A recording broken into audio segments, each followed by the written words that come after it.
Welcome back to another edition of Ball Don't Lie right here on 1049 The Horn. We like to call it a freak flag, feel good, fake it till you make it. Ric Flair, woo! Football 512 Friday edition of Ball Don't Lie right here on 1049 The Horn. We'll get to the divisional round previews, but of course, we're talking a ton of Cowboys 49ers. We'll get to it to start off the show. We'll go behind the burnt orange curtain next segment. Good news for Longhorn fans who are hoping to upgrade in the wide receiving room. We'll get to that. Also, a spring game date just randomly got set out of nowhere by CDC. We'll jump on that as well. Also, we'll give you updates about the coaching carousel in the NFL. John Harbaugh stating his commitment to Lamar Jackson openly to everybody. We'll get into that too coming up. And the price has gone up, reportedly, for Sean Payton's services. What happened to that? We'll talk about all that and more. Before we do, let's introduce you to the rest of the crew. He was a second-round pick for the Montreal Expos, but a first-round pick for the Austin Radio Network. He originally committed to the University of Texas, but decided to forego the 40 acres and chase his dream and the cheese. Pimping ain't easy, but for him, it's a breeze. Mike Hardball Hard. What's going on, brother? It is that time across the country for everyone to start believing in their teams on the weekend, divisional weekend, and I can't wait to get into it. And I know you got some numbers for us, and I can't wait to break it all down. But let's talk about my man that sits across from me every day. He hails from H-Town with the Get Down. He's a lifetime Longhorn and a proud card-carrying member of DBU.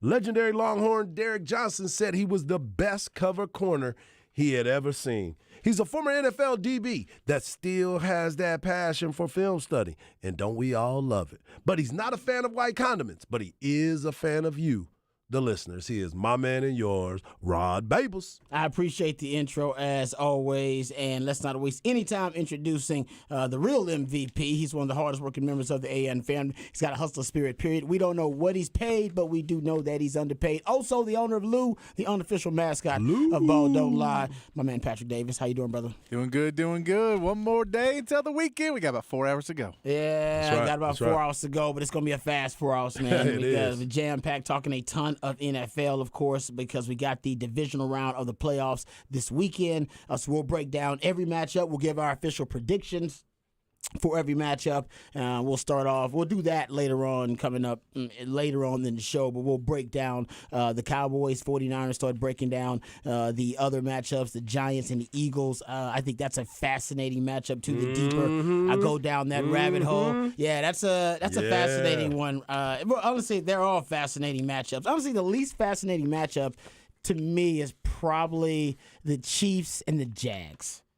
I would agree with that. Least fascinating. It is, but I will give you Doug Peterson and Andy Reid. They do know each other. Very well. They know each other. Jinx. So I'm just saying there is a Very little well. something Doug Peterson might try and pull some out of sleeve. That's no, and I'm You a big can't count Doug them out. Peterson fan. You They're down cannot. 27 now. That was to a team that always gives away leads, and they should have fired Brandon Staley. But they did come back from down 27. And I do believe he is undefeated against the spread as an underdog, as a head coach in the Just playoffs. Say there's something. I'm No, watching. I'm watching that game. Yeah, no, I'm watching all them games. Hey, the I'm most watching all them intriguing games, part but- about tomorrow, my man Trevor Lawrence has never lost on a Saturday. Oh, that's also true. I like Yeah. that. You've been talking about that one for a He couple of has weeks now. never lost and on you know a what? Saturday. I thought it was gonna when it was up down 27 points. Exactly. That should have been over. It should have been over. Great but there point. was some magic on Saturday for my man Trevor Lawrence. Saturday Night Fever, huh? Exactly. They should do that Waffle poster. House. They should do that poster with just Trevor Lawrence there. Exactly. That should be it. It should be. Yeah. Okay, let's start off, of course. We'll talk about the Cowboys. We'll break down all of those matchups. You can be a part of the show. You're the most important part of the show. You're the heartbeat of this thing. 512-337-3776. You also can hit us up via Twitter. Harge is at Hardball Harge in the Twitterverse. Patrick Davis at It's Patrick Davis. And I'm at Rod Babers in the Twitterverse. I want to start talking about both quarterbacks for the Cowboys and the 49ers. And I've been talking about this sound and saying I was going to play this sound all week, and we haven't played it. Right. But I heard Chad talking about it too, because now it's going to become viral. So it's perfect time to hit it. So Brock Purdy. And thanks to my man Patrick, we have the actual audio. Brock Purdy was recently asked about his time playing college football as compared to his very short sample size of playing in the NFL. and it was essentially kind of it's a trap. I mean, it was one of those questions, but he fell right into it, and you can tell that he's feeling himself. And here is the answer that Brock Purdy gave. Times when the NFL game seems a little easier to you than the college game, just given how much talent is around you on this team? In a sense, I feel like the games are a little different, but yeah, I feel like, right now it's like, man, I got so many playmakers around me. I feel like I don't have all the weight of the world on my shoulders to, make something up or plays. It's like, man, Kyle calls a great game plan. I just got to go through my progression, throw checkdowns to guys like Debo and Christian, and then they make guys miss. So for me, it's nice. I just got to distribute it to guys, and then they come up with all the yards and stuff, which is fun to watch. But college, I feel like at times, I feel like sometimes I had to, make things up and felt a little bit more pressure. But honestly, those kind of moments helped me to get to where I'm at. Swag. Few things I want to point out here. First of all, great compliment to the Big 12. Essentially saying, man, the Big 12 a little rougher than this NFL stuff y'all been talking about. So yeah, love it. That's how I'm gonna receive it. And actually, Big 12 had good representation in the playoffs. You had 5 quarterbacks that played in the Big 12. Geno Smith, Jalen Hurts, Patrick Mahomes, Purdy, Skylar Thompson. Good representation. They got representation out in the Big 12. But anyway, I digress. Obviously, joking. I'm not taking it as the Big 12 as a compliment. But I think for him, first of all, he did call my man Shano Kyle, too. Oh, yeah. He called coach. No. Didn't say coach. My man was Mr. Irrelevant in the third string. Kyle, yeah, man. he was like, man, him tight. It's like, kicking it. I couldn't imagine calling my head coach by the first name, but it's a different generation. They're younger. Right. You know what I mean? It's calling me Mac. What's up? If you would have been Mac? playing, they would have been calling him Shano. Hey, Mac. I guess I would call him Shano's a little. Yeah, you're right. I probably would call him Shano. I don't know if that's different or whatever. I guess the kids call him Sark. Yeah. That's right. But Sark is his nickname. You know what I mean? That's kind of his cool nickname. Yeah, okay. But anyway, getting back to it, for Brock Purdy, though, I will say he has played and made decisions and been very poised as if, man, the NFL not as difficult as he would have thought.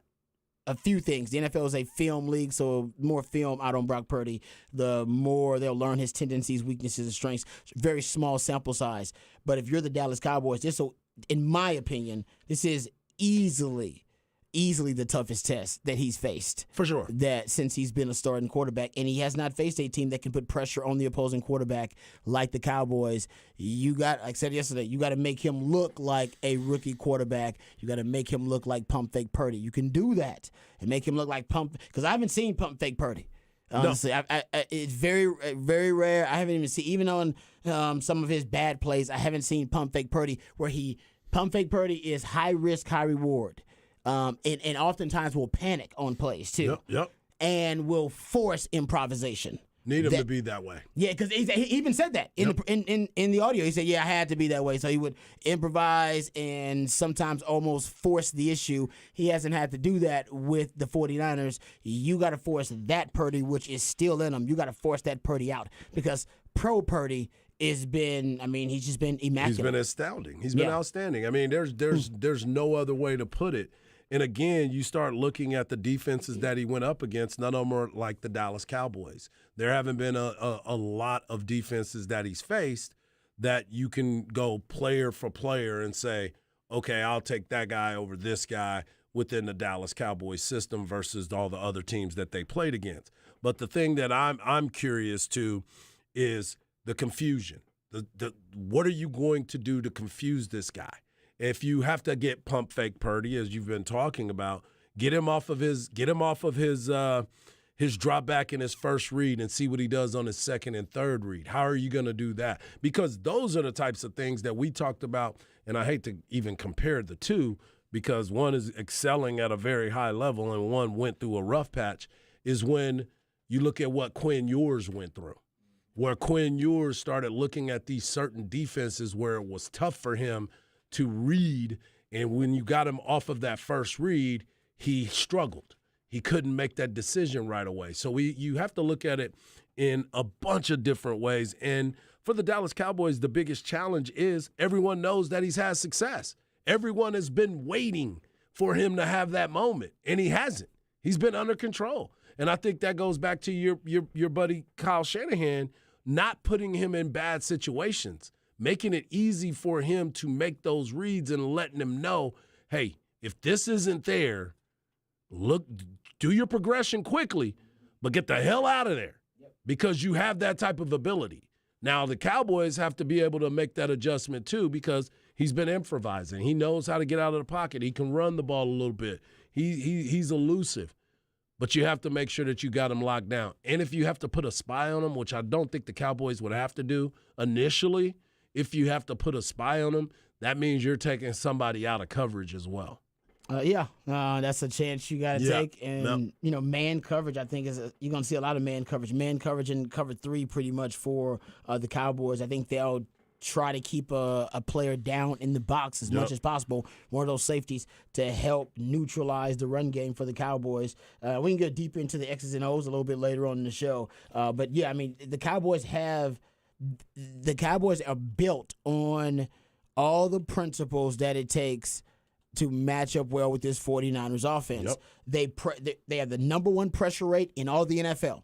So nobody, if you're talking about, they got to pressure Brock Purdy to force him into making mistakes and confuse and discombobulate him, nobody gets after the quarterback as much and as well as the Cowboys do. And they're second in sack rate. So as my man Harge mentioned, you'd like to get home a little bit more down the stretch of the season, but they still do that naturally well as a defense. They also force turnovers. They led the NFL in takeaways this year for the second time, by the way, and that's the first time a team has done that since the Steel Curtain. So that's also something you need. You need Brock Purdy to look like pump fake Purdy and improvise and force the issue and throw you a couple of picks or, make some bad decisions with the football and get careless with the football. And those are 2 things the Cowboys defense do really well. And as I pointed out before, get X's and O's wise a little bit later on, they match up well because they're built on the principle of positionless football and Michael Parsons and J-Run Curse. But Dan Quinn just hasn't been doing it as long as my man Shano, who's been building this monster for 6 years. Right. So that's the difference. But I do think that the Cowboys defense matches up well. I've been saying that all week long. Now, could they end up having a terrible game plan and then getting blown out? It could easily happen. Stuff like that happens all the time. But like I said, I think they should just kind of the basic, blueprint of the game plan for both teams and the rosters. I do think the defense matches up. It'll be the best defense that the 49ers have played. And, all season. It's been a minute. But let me ask you this. And let me ask you how you look at this part of it when you're thinking about this game. Shano and Dan Quinn were in the same room together, working together. Super Bowl, saw the breakdowns, everything that went wrong and everything that went right in that Super Bowl game as coaching staff together. Do you think that they grabbed something from each other? And let's not forget, last year as well, they were going against each other in last year's playoff as well. So do you think they picked up some different tendencies about each other? Because let's not forget, even when last year with Jimmy Garoppolo, the score was 23-17. It was a well-played football game where Dallas, I remember Nick Bosa got knocked out of that game. Warner got knocked out of that game. So the pressure changed a lot, right? There wasn't the same amount. But both teams have this collision course of what they wanted to see, and here we are now. Do you think that they picked up anything and have some different traits from last year's game and their time together in Atlanta? I do, but I mean they're small things. I mean just little small things, but the small things can make all the difference. So I couldn't tell you exactly what they are. Right. Yeah, of course. I mean you always pick up a little different, whether it be philosophy or whether it be just the way somebody operates, their thought process. You always pick that up just being around somebody and how you want to utilize that and weaponize that. That's obviously something that I'm not really privy to. Right. But I agree with you. I think there's a lot of that, and there's a lot of familiarity definitely between those two guys. So whoever can use that to their advantage, it may be the biggest factor in this game. Going to the other side, though, for the Cowboys, their quarterback situation, I did look at all of the different quarterbacks that the 49ers have faced so far this year, and I will admit even if you're a 49er fan, you have to admit it's not a really impressive group of quarterbacks necessarily. Right. They faced Justin Fields. That's when they had the injury. And to Trey Lance, and they lost that game. They faced Geno Smith, who's having the season of his life, so he's playing at a really high level. Russell Wilson, but not Russell Wilson of old. Matthew Stafford, hobbled Matthew Stafford. Baker Mayfield / P.J. Walker. Marcus Mariota. They did play Patrick Mahomes, best quarterback in the league, arguably. And he went to work. He did. He went to work. Justin Herbert, who is a really nice young quarterback, one of the young up and rising stars at the position. They played Colt McCoy, Andy Dalton. They played Tua. Tua had a really good season when he was healthy and available. Tom Brady, and Tom Brady is the GOAT, but the Tampa Bay Bucks offense struggled. Taylor Heineke's got a lot of juice, but still limited. Jarrett Stidham, who lit him up, and that nobody expected that or saw that coming. And then that's Trace McSorley and David Blau. So they played some good quarterbacks. So I'm not knocking these guys, but among those QBs, I mean, Dak is probably in the top 4 best quarterbacks they've played this year, behind Patrick Mahomes. Tom Brady's the GOAT, so you always say Tom Brady is the guy. And I don't know. I mean, I would say maybe the 3rd toughest quarterback they played so far this year. Yep. Behind those 2 guys. I'm with you on that. Just based on the way the list has played this year. I'm not ranking them all time. Agreed. Yeah. And that's why you sit and you wonder about the approach that each of these teams are taking. You know, we talked about that streak that they're on. They've been playing some high-quality football. The defense, their numbers, they've been putting themselves right at the top. But the Cowboys are right there as well. The Cowboys, the way that they've gone about their business, has been up and down just because of the other side of the ball. Because let's not forget, during that time, Dak was throwing interceptions. He was throwing multiple interceptions in the game. And not only was he throwing interceptions, he was throwing pick sixes. What did you say? He called them the Schaub jobs. He was out there doing those types of things. So if he can control the ball, give his defense a chance to do what they do, you're still going to be in these ball games. Because even those games that they lost, the Cowboys lost, they were in every game. They had opportunities to go back in there and win the game. So take care of the football, play fundamentally sound football, and you're going to be in the ball game. So if it comes down to the end, then I'm down with it. But if it's a blowout one way or the other, because I remember when I used to get my weekends ready when the Cowboys were playing for them championships, and I'd sit down and then Troy Aikman would throw a pick six because Eric Davis jumped a route on Michael Irvin and taking it back to the house when they were playing that candlestick. Merton Hanks with the long neck doing his dance the whole time. I had problems with that. I remember that, man. I had problems with that. But this is the time where I think that the Cowboys, and I didn't feel this way before. I did not feel this way before. I didn't feel it last week because you were telling me, Mike, you're going to be okay. You're going to be okay. And I'm like, the GOAT is over there. The GOAT is still on there. So if he got an opportunity to do something, it would scare me even more so. This one, I'm worried about the game, but I'm not as worried because I'm going up against a rookie who has been playing unbelievable football. But how long can you can continue to have this? It's like trying to roll on the streak, right? You're in there rolling. Everybody's jumping around, and everybody's at the dice table, and everybody's putting their money in there like, you're the man. And then you throw 3 craps in a row, and they're like, this dude is terrible. No, Brock Purdy's got 2 tests. He's got the Cowboys, a top 3 to 5 best defense in the league.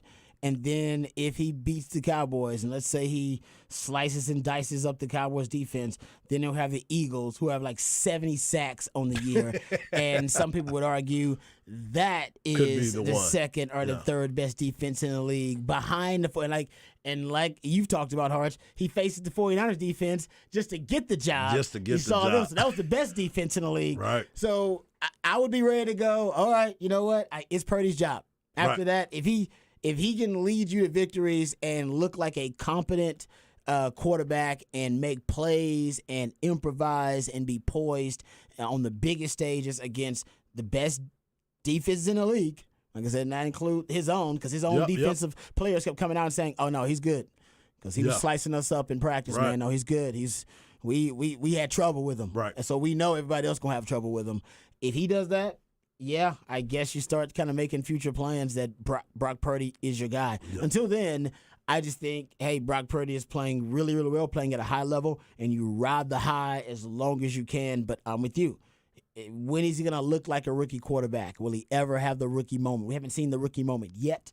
And the best chance of the rookie moment, him looking like pump fake Purdy, is against the Cowboys defense, which leads the NFL in takeaways and pressure rate. So they'll get to him, and they're opportunistic. So if he doesn't make a lot of mistakes and he's not pressured a lot versus the Cowboys, yeah, maybe he is. Maybe the NFL for him is easier than Right, the Big Ten. right. Maybe it is easier. Well, remember at one point before he had that awful last season at Iowa State, he was on the mock boards for a lot of teams. He was one of the quarterbacks that was going to be drafted early in the NFL draft, and then he just completely went terrible. His what was it? Did he play all 4 years? No, or was he it his junior year? he literally regressed every year. Yeah. I know this because I was a big pump fake Purdy fan. Yeah. I know this. Right. Because I literally was on the bandwagon, and I got to the point where I couldn't openly defend him. You sound like me with Dak. I was like, I can't defend him. sound I can't like me with I can't Dak. defend I this couldn't play. defend him. I I'm can't a fan, defend but I him. can't defend the plays that he's making or the decisions he's making. This is terrible football. Wait, did you tell Shano this freshman year? You were like, you better watch out for this Brock Purdy, and then never mention it again? I never had that conversation. I never had a conversation, but I was a fan. I mean, it's on the record. I was on the air talking about it, but I admitted regressed. And after that, I was like, I'm not arguing for this guy. So by the time he became a senior, I wasn't talking about him anymore. I was like, I can't. People just gonna think I'm some kind of pump fake Purdy homer. You know what I mean? Which, no, but I mean, to your point, he was. I remember when he was considered. Oh, this guy's gonna be a first round potential prospect. He was one of those prospects. I remember that. Yes, I swear. If I Google hard enough, we can find it for sure. draft. He was right there, and they were talking about his poise and how he was going about his business. And we were all like, by the time it was over, it was like the dude was drafted in the 7th round. He was Mr. Irrelevant. Yeah. Like I said, if anybody's going to make him look like that, right, it's going to be Dan Quinn and the Cowboys defense. I have faith in that defense. And I'm not saying that means the Cowboys are going to win, but I want to see the rookie moment. Yeah. I do as a football guy. And I'm not saying he's not going to be a great player after that. Absolutely. But you got to force that rookie moment, man, because right now he has not looked like he's looked like a veteran quarterback in the NFL. He's looked like one of these 25 to 26-year-old QBs who's played in the league a little while and is that comfortable in that offense. And it shouldn't look like that. Right. It should not look like that. It should not come easy to him. Yeah. That's right. But honestly, Dak looked like that early on. Dak's rookie year. Yeah. Dak's rookie year. He balled 13-3, I believe. Yeah, that's right. Dak and you know what? Dak, that's the last rookie to start a divisional round game was Dak. Yeah, it is. But Come before full Purdy, circle right now. Yeah, he was the last rookie to start a divisional game. And So what that's the happened? last time you And saw what a rookie. happened? You know? He looked like a rookie in that game. I'm trying to find the silver lining. Okay, no, I like Let's that. go. I like that. You're a Cowboys fan, so you Oh, remember. that's right. I was like, I don't remember how he looked at that game. Yeah. You remember? You're like, you look like a rookie in that game. Yeah, Okay, there you well, go. And that's what we're some saying. things wasn't The there. pressure mounts. We'll see if the pressure can bring out pump fake Purdy. And you know who was on the other side? It was Aaron Rodgers. Of course it is. It always is. It was Aaron Rodgers. So yeah, this year it is not. It's pump fake Purdy you got to deal with, and some of the young guns in the NFL. But yeah, hopefully you get some of that. If you get big Dak energy, That's right. and you get pump fake Purdy, you got a shot. Yep.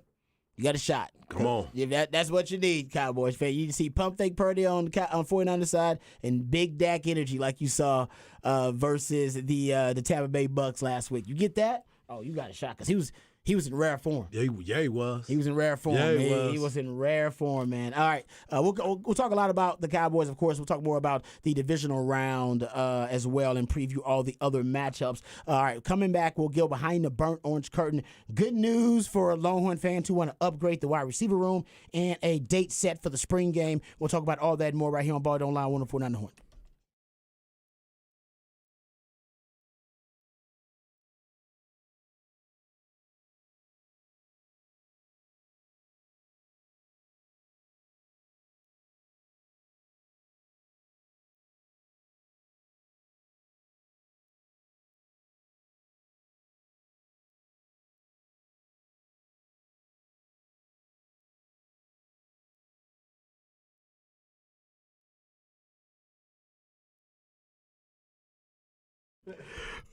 Welcome back. This is Lifetime Logo and Rod Babers here. You all know that my favorite tequila is Hot Cat Tequila, especially when it's a little chilly outside like it is today. I can always enjoy some Hot Cat Tequila to warm me up a little bit. The cat stands for cinnamon, agave, and tequila, and the recipe is simplistically brilliant and delicious. It's just cinnamon, agave, nectar, and tequila. That's why it's so light and so smooth. Hot Cat Tequila is a tequila lover's dream, and if you're not a fan of tequila, Hot Cat Tequila will make you a fan of tequila. It turns any event into a party, and every party feels like a celebration. So celebrate and turn up with Hot Cat Tequila. Once you try Hot Cat, you can't go back to that old cinnamon whiskey or that cheap tequila you used to order rounds of when you were just trying to get the party started. So you can turn up your party with Hot Cat Tequila. No football watch party is complete without Hot Cat Tequila. It's the perfect way to pregame for the big games or the concerts, festivals, or a night on the town with family and friends. It's best served cold for a quick round of shots or to sip on the rocks. So visit cattequila.com to find a bar near you that serves Hot Cat Tequila, or to find a store near you that sells Hot Cat Tequila. That's cattequila.com. That's turn up with Hot Cat Tequila.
Welcome back to Ball Don't Lie right here on 104.9 The Horn. It is a 512 Friday. We play jams that reach jams from local bands and artists that you can hear live right here in the ATX. Who we jamming right now, Patrick? This is White Label Analog, and they are playing tonight at the Ballroom. All right, there you go. My man Patrick.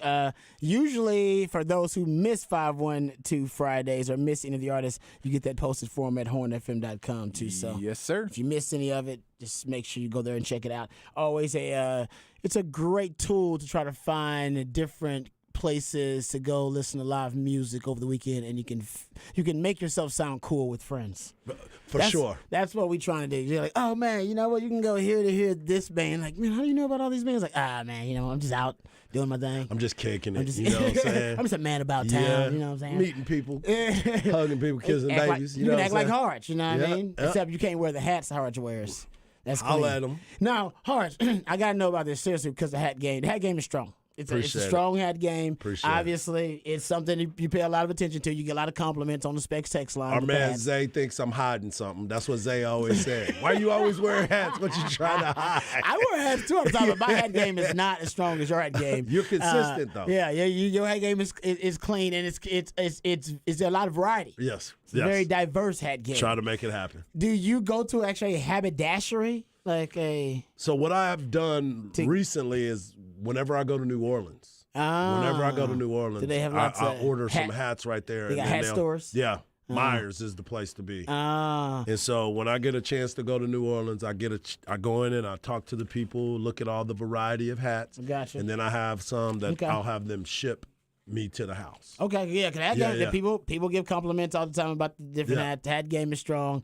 So yeah, there's no haberdasheries here in the. There ATX? is probably a couple of them, but I'm comfortable where I'm at. You Yeah. know how you get comfortable? Like I feel you you. do your Hey. same things, you get your routines. You know I do. When I go to New Orleans, I normally come back with 2 or 3, and then I would order some more online. Okay, there you go. Yeah. All right, so he even gave you the place, people, Yep, in case you're Myers, like, man, I want there it that is. game. There you go. You can go check it out. Specs Text Lines Free game. 512-337-3776. That's the number to the Specs Text Line. We'll get back to talking about the NFL. I promise you that. Top of the 4 o'clock, we'll get into some NFL news, notes, and nuggets. Back to previewing the divisional round. Top of the 5 o'clock, and Raj rant of the day. So we got plenty of that for you. Let's go behind the Burn-Ons curtain and talk some Texas football. The good news, I saw this story today, is that reportedly A.D. Mitchell is visiting campus. Mm-hmm. The former Georgia receiver who is in the transfer portal right now is from originally the Houston area, Houston native, who during his high school career moved to the state of Tennessee. While there, became one of the highest ranked and rated recruits at the wide receiver position in the country. Actually got an offer from Texas, but chose Georgia. 38 receptions in his career, 560 yards, 7 receiving touchdowns, but did have a touchdown in each of the last 2 playoff wins for the Georgia Bulldogs on their way to a second consecutive championship. So he got some starts under his belt during his true freshman year. So he obviously has got some high-level talent. He's visiting Harge. What are your thoughts? A lot of people think that Texas should be at least a front runner, if not in the driver's seat of this recruitment. I believe this is a done deal. I believe this is something that has been in. Like, as soon as his name jumped into the portal, I thought for sure this was going to be a guy that they went after. And this is something that we've talked about, that number 3 wide receiver. You know, we talked about X-Man. We talked about Jordan Whittington. Yep. But that one position that everybody kept looking at was the one that supposedly Isaiah Nayor was going to be in. I remember this. And when we were going through the breakdown of where they were lacking, that was it. That was it. That is the biggest thing for me. So when you start bringing in guys like that, somebody that played for a national championship, which is back-to-back, by the way, back-to-back national champion, and all of a sudden you decide you want to walk around, you've been to the mountaintop, so now you're going to try to help build something else. This is a perfect place to be. I think all we're waiting on, because the one thing I was waiting on was school has already started this past week, correct? That's how Arch Manning lost his ID 3 times, because he's already been on campus, right? So how far behind is he? Is he going to be able to enroll right away? I mean, what is the plan in this situation academically? That's a great question. I'm sure we can ask around and figure that out. I have no idea how that works. So that was going to be my only thought, because I know that in California, and that's where we're trying to stop him from going, because it seems that USC is in the conversation as well. If he goes somewhere else, California schools haven't started their second semester yet. That's the other part of it. So how is this going to look logistically for my man getting in school? Late enrollee, we're going to have to go through all that stuff. I believe that since he's on campus, Texas is going to do everything they can to make sure he doesn't leave campus. Great point. Yeah, I'm with you. I hope so, because we saw the regression in the passing game. I think some of that regression was due to as you pointed out, the lack of a consistent number 3 wide receiver. But once you put the receivers, all of the skill positions just into the receiver category, JT Sanders fulfilled that role. But I do think Isaiah Nayor and that injury that he had, and this probably is some Isaiah Nayor insurance. Yep. Right? They brought in Tariq Milton last year, Isaiah Hall, and Isaiah Nayor. And, Tyreek Milton gave you a couple of plays, but for the most part, you didn't really get much contribution from the transfer portal receivers or acquisitions you got at the receiver position. So this year, hoping Isaiah Nayor comes back and he's healthy, but you don't know. Guy coming off an injury, we hope and pray everything's all good with him.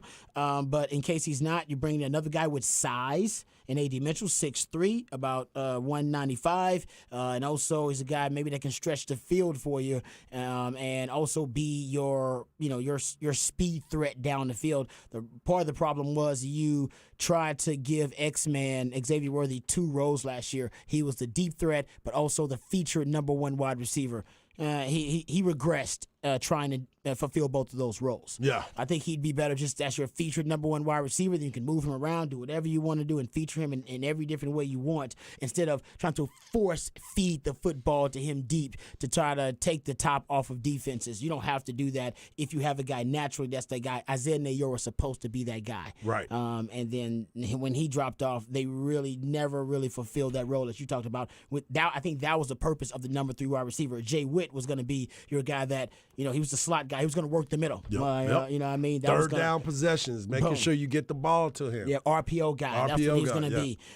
So I think that really kind of threw off the passing game. Hopefully they can get guys to fulfill those roles. They got more than enough talent to do it, especially if they end up getting A.D. Mitchell. Right. You said you feel good about it. I feel real good. You don't think he's going to leave? No, I think this is it. I think this is home. Okay. You know what I'm saying? Yeah. No, he's Texas, from Mo City. He's H-Town. from Mo City Don, baby. You're right, baby. 0. I dated lots of girls from Mo City. Mo City, Nice vibe. women there. Yep, very. Nice ladies. Yes, they are. Oh, you know too, don't you? Oh, yeah. I'm not even going to get you in trouble. I'm going to move on. Back in my younger days. I can tell. Move on. I'm just going to move on. But Texas obviously still looking for a wide receivers coach. And honestly, Hart, the fact that it's been so quiet, that makes me think it's Chris Jackson. It's got to be. Right, at this point, we haven't heard anything else about any other person even coming for an interview. There's not another name.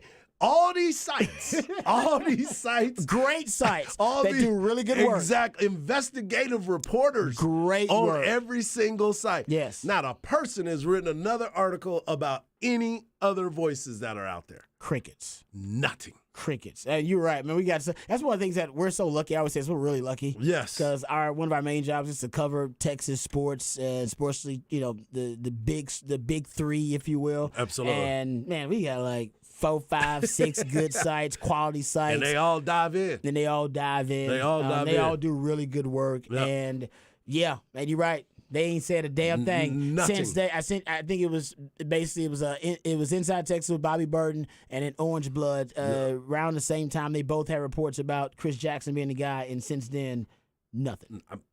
I'm on the site right now. Nothing. See nothing. Nothing. Yeah. And they got Junior Day coming up this weekend. So, big time players coming in town.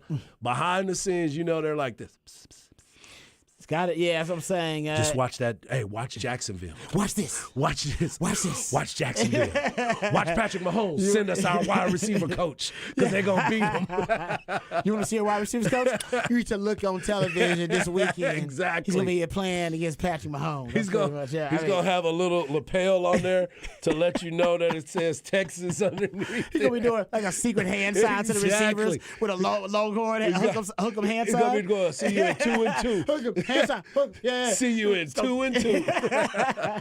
Oh man, yeah, but we haven't heard anything since Nothing. those reports about Nothing him. at all. So I think the assumption is that maybe he is the guy, and they're just waiting on the closure, if you will, of their season. Okay, another nugget here, and this came from CDC. He, a man of the people, he was just answering a question from somebody via Twitter. He had somebody hit him up via Twitter, Sean Green, that said, "Hey, at Del Conte, has the date for the spring orange and white game been announced yet? Bringing the family from Michigan to Austin for the first time, and we want to make it that weekend." Del Conte just tweets out, "Yes, April 15th." I know. I'm like, And that's the announcement. I swear, that's what everybody found out. It's when the media, everybody, this is like, oh, we found out because it's the athletic director, and he's telling this guy, yeah. this random dude, shout out random dude. But the funny thing about it, he did answer it. Everybody quote tweeted it, and then you go down and you read through some of the other comments. Please make it at 6 or 7. Hey boss, what is the time been set? And now he's like not answering anything. Hey, since you're answering and considering requests, hey, how about you make this? How about you do something with the porta potty? How about we get some better toilet paper around here? You know what I mean? That's why he's so accessible. Hey, can we play this band on Austin City, Longhorn City Limits? And I'm sure that once he answered that, everybody at UT was like, "Hey man, what are you doing? Take his phone away, Bro, Take his phone away." Sean Green's ad is Sean GRE 782080883. We all know that's the CDC burner. That could be a bot. That could be a bot, man. What are you doing? Oh, my You goodness. answer stuff like that. It is Sean GRE 782080883. Yes, and he was the only one who answered him. CDC. Nobody's liked it, the question. Bro. Nobody's retweeted the question. Man. Nobody's quoted it but CDC. Man, I love that He's a dude, man of the people, He dude. is. He It really is. It That's- is unbelievable that's wild. when I see that. I'm That's just wild. like, because I was sitting there too. I saw him answer it, and I'm like, did he really just say that out there? And nobody, we still don't have a press release No. about the Ain't game. no press release. We don't That's know just- when practices are starting Nope. for the football team. None of that. Nope. CDC just answering random. That's why people were like, well, since you answered questions, let me go ahead and see bring where we us can up get. real quick. You know what I mean? Can you extend happy hours to the end of the first quarter? What's up with these beer prices? Bud Light is way too damn expensive. Oh man, I love it. I love it, I too. love it, man. He's a man of the people. Yeah. Thank God. He's right. all about it, man. We come back. We got the flex on the other side. We'll get into the flex, and we'll also get back to NFL news, notes, and nuggets. All of that and more right here on Ball Don't Lie. Wonderful, another one.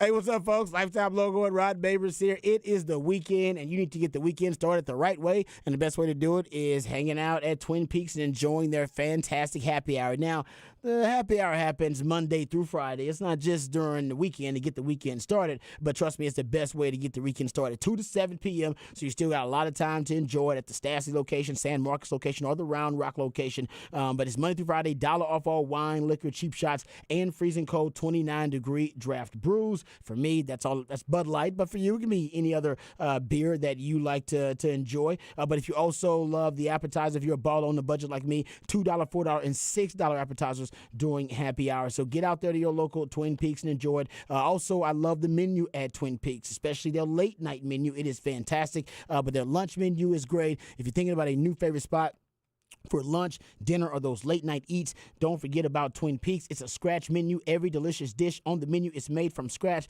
so it is fantastic, folks. Go try it for yourself. Doesn't matter what meal it is. It'll be a damn good one at your local Twin Peaks. Go check out TwinPeaksRestaurant.com to find out everything happening at your local Twin Peaks, the Stassi location, the San Marcos location, or the Round Rock location. Twin Peaks, eats, drinks, and scenic views.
Welcome back to Ball Don't Lie right here on 104.9 The Horn, 512 Friday edition of Ball Don't Lie, and that's when we play jams from very talented human beings that you can catch live right here in the ATX. Who we jamming right now, Patrick? This is the Tiaras, and they are playing Saturday at Antone's, part of that Jackie Vinson residency. There you go. Man, Patrick always hooking you up with some great bands and great artists that you can check out for 512 Friday. If you missed any of them, you can go check out the list over at hornfm.com. He always puts that up there for you. So we appreciate his efforts. Also appreciate the efforts of the Flex crew. So go check out their work, flxatx.com, flxatx on all of your social media platforms. They do have the basketball schedules up there for tonight's games. So you can go check that out for the ladies and the men for the local Central Texas high school. So go check that out. That's up there at flxatx.com. And my man Harge, who is kind of our baseball insider, no doubt, is letting me know that baseball season. That's right. Baseball officially started today across the state of Texas. Texas high school baseball in the great state of Texas started today. Tryouts and dreams of getting to the Dale Diamond all take place as of right now. Shout out to all the coaches, the trainers, the players and their families, booster clubs, and every grandparent that has done something to help their grandkids achieve these goals. And it's fun because this is the time where everybody thinks they have a chance. You know it as well as I do. At the very beginning of the season, coaches are in there writing on the board, trying to figure out, man, we got this guy, we got this guy, we got these coaches coming in to look at these kids. We got a shot. We got these arms. Got these arms working. And then all of a sudden, week 4, you're like, dang. Back to life. Yes. Back to what does our reality. JV and freshman team look like? We got some more coming in, but it's always fun, and it all comes to a head and an end at the Dale Diamond. You know, Chris Amadeus and his crew do a great job at the Round Rock Express and bringing it in, and for those kids to be there. When I was growing up, it was trying to get to Dish Falk. I wanted to play at Dish Falk for the state championships. Now they moved it to the Dale Diamond. Some schools get a chance to play. The lower level schools get a chance to play at Dish Falk for their state championships. But the big schools in the area and across, they get a chance to go to the Dale Diamond. Yeah. And shout out to Georgetown, the defending state champion. They're going to defend their title this year. Man, playing Dish Falk's pretty damn cool, too. It is. Yeah, that's legit. That was the goal, baby. All right, yeah. Now, good stuff there. Yep. Baseball season starting up, so I'm sure over at flxatx.com, there'll be some updates about baseball season, too, but they got all of your hoops info over there right now, so go check it out, flxatx.com, flxatx on all of your social media platforms. All right, we'll come back. On the other side, we'll start talking about this Sean Payton story. As a Texans fan, my heart is broken. They said all they wanted was 1 first-round pick. The Texans have 4 first-round picks over the next 2 years. I'm thinking, you can easily just sacrifice 1 first-round pick. And now the report is that the price tag has gone up for Sean Payton's services. We'll talk about that. Also, John Harbaugh proclaiming his love publicly for Lamar Jackson, and also saying that he will be a Raven going forward. We'll talk about that and get into some NFL news, notes, and nuggets. All that and more right here on Ball Don't Lie on 104.9 The Horn.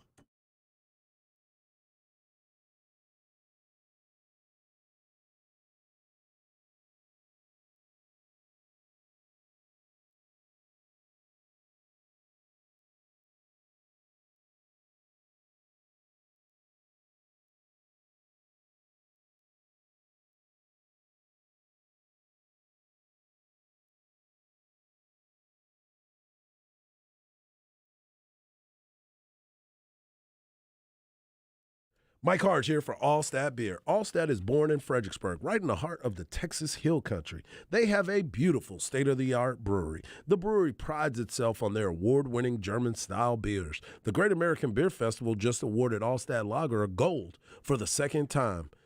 They have an amazing fine dining restaurant and a tap room where you can enjoy multiple flavors. Plan a tour today and see for yourself. Great beer, great food with great friends. What more can you ask for? On the weekends, the brewery also has live music, so plan a trip out there today. Go to allstatbeer.com to find a local watering hole where you can enjoy some or where you could pick some up on your way home. Whatever you do, make Allstat your beer of choice. Allstat beer is 100% German ingredients made. That means they have German hops, malts, and yeast, and of course, that natural hill country water. Allstat beer, no impurities, no regrets.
Welcome back to Ball Don't Lie right here on 104.9 The Horn. 512 Friday. We play jams from local bands and artists that you can get a chance to hear live right here in the ATX, the live music capital of the world. Who are we jamming right now, Patrick? This is the Stacks. They're doing a show tonight at Hotel Vegas. Kind of like this though. It's nice. Yeah, it's a nice jam.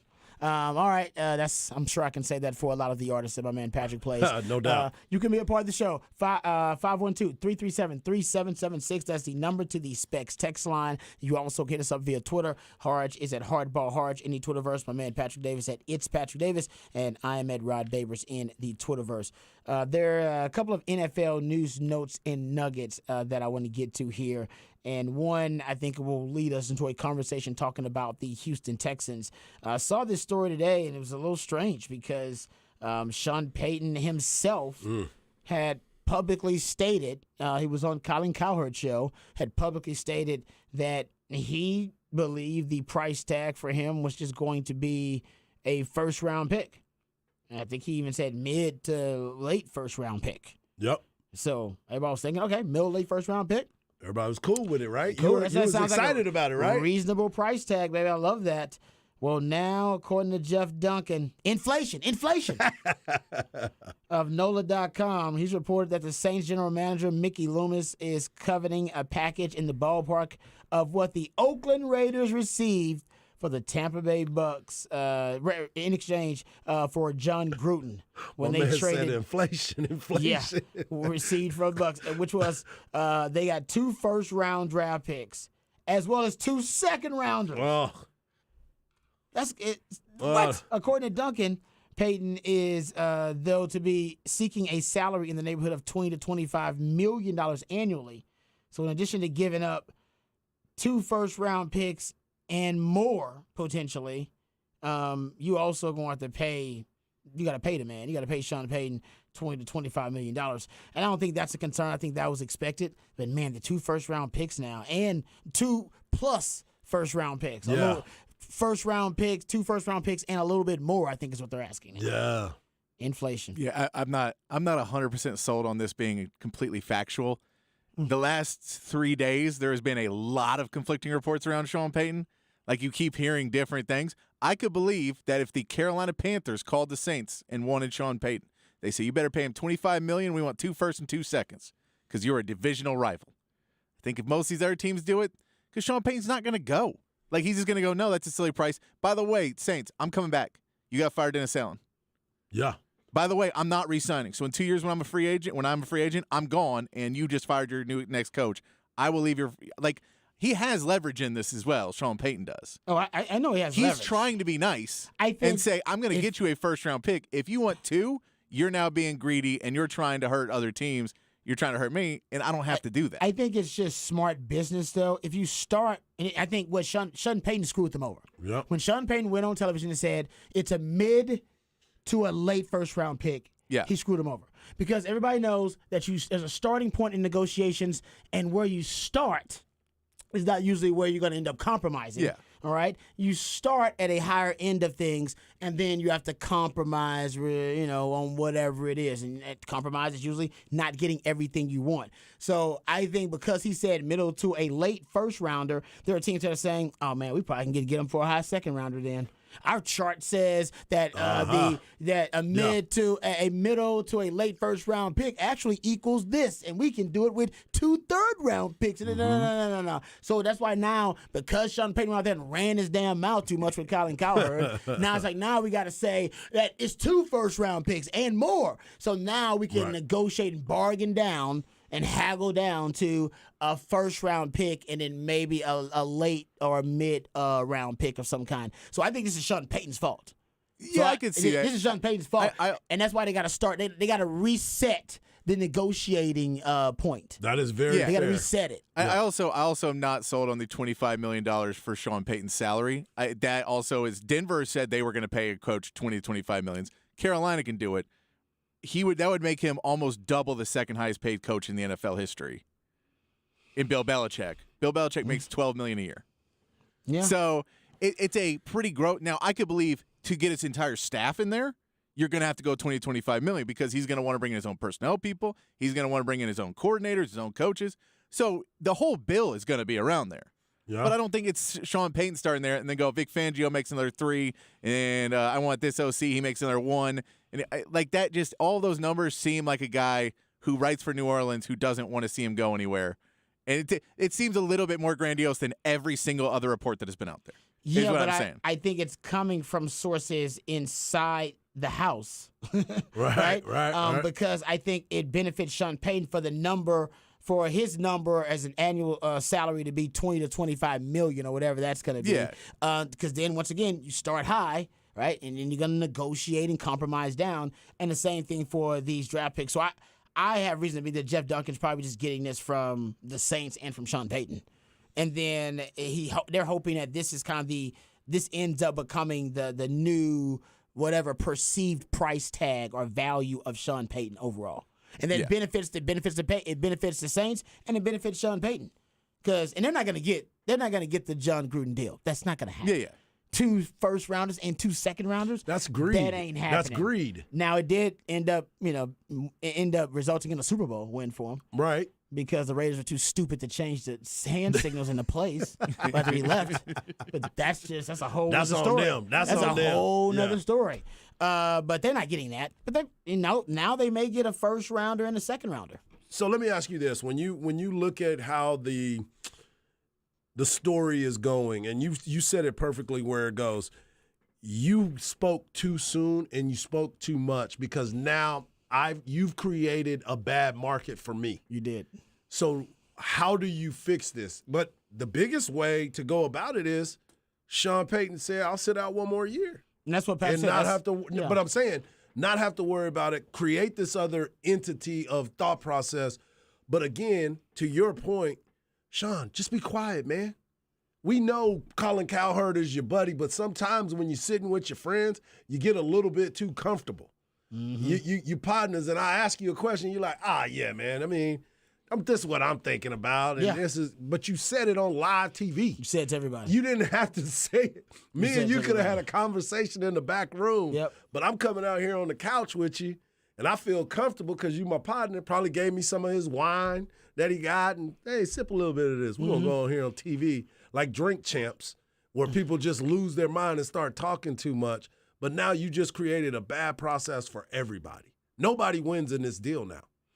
Yeah, I mean, especially if he decides, all right, I don't want to coach this year, and then the New Orleans Saints lose, to Patrick's point, because then he's not going to demand as much value as a coach.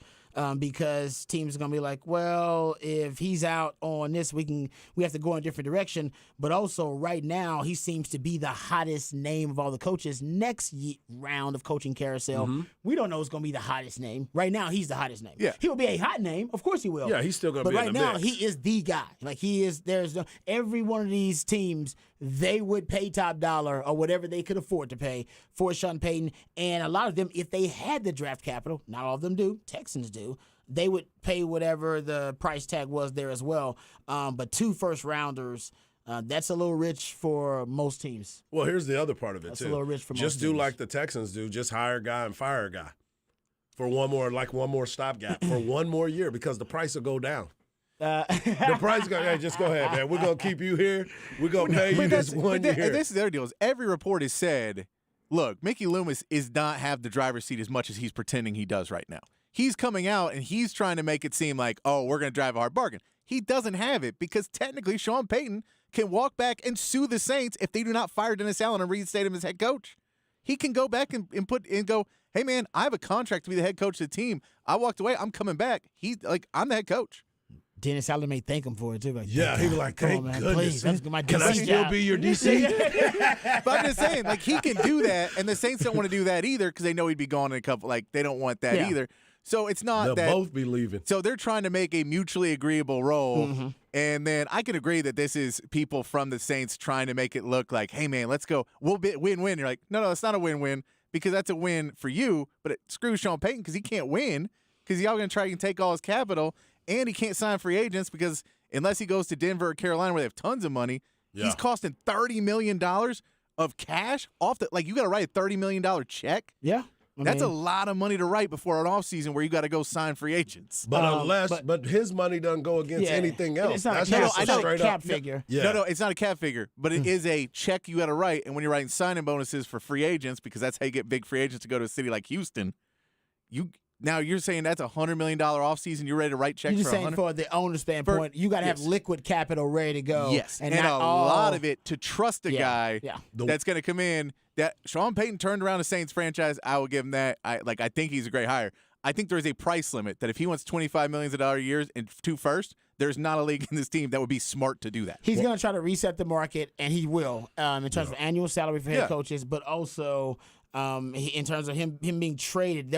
I wonder if the team that trades for him, I wonder what type of contract they'll sign him to, like the length of it too, if he wants that type of money, and what kind of length you're going to invest in. I'm assuming 5 years at least. Yeah, because that was trade draft the capital. big deal that Gruden got was $100 million, but it was 10 a year. It was 10 years for 10 years. Exactly. Yeah. So 10 for 10 years. So it was still a huge contract, but it was 10 a year.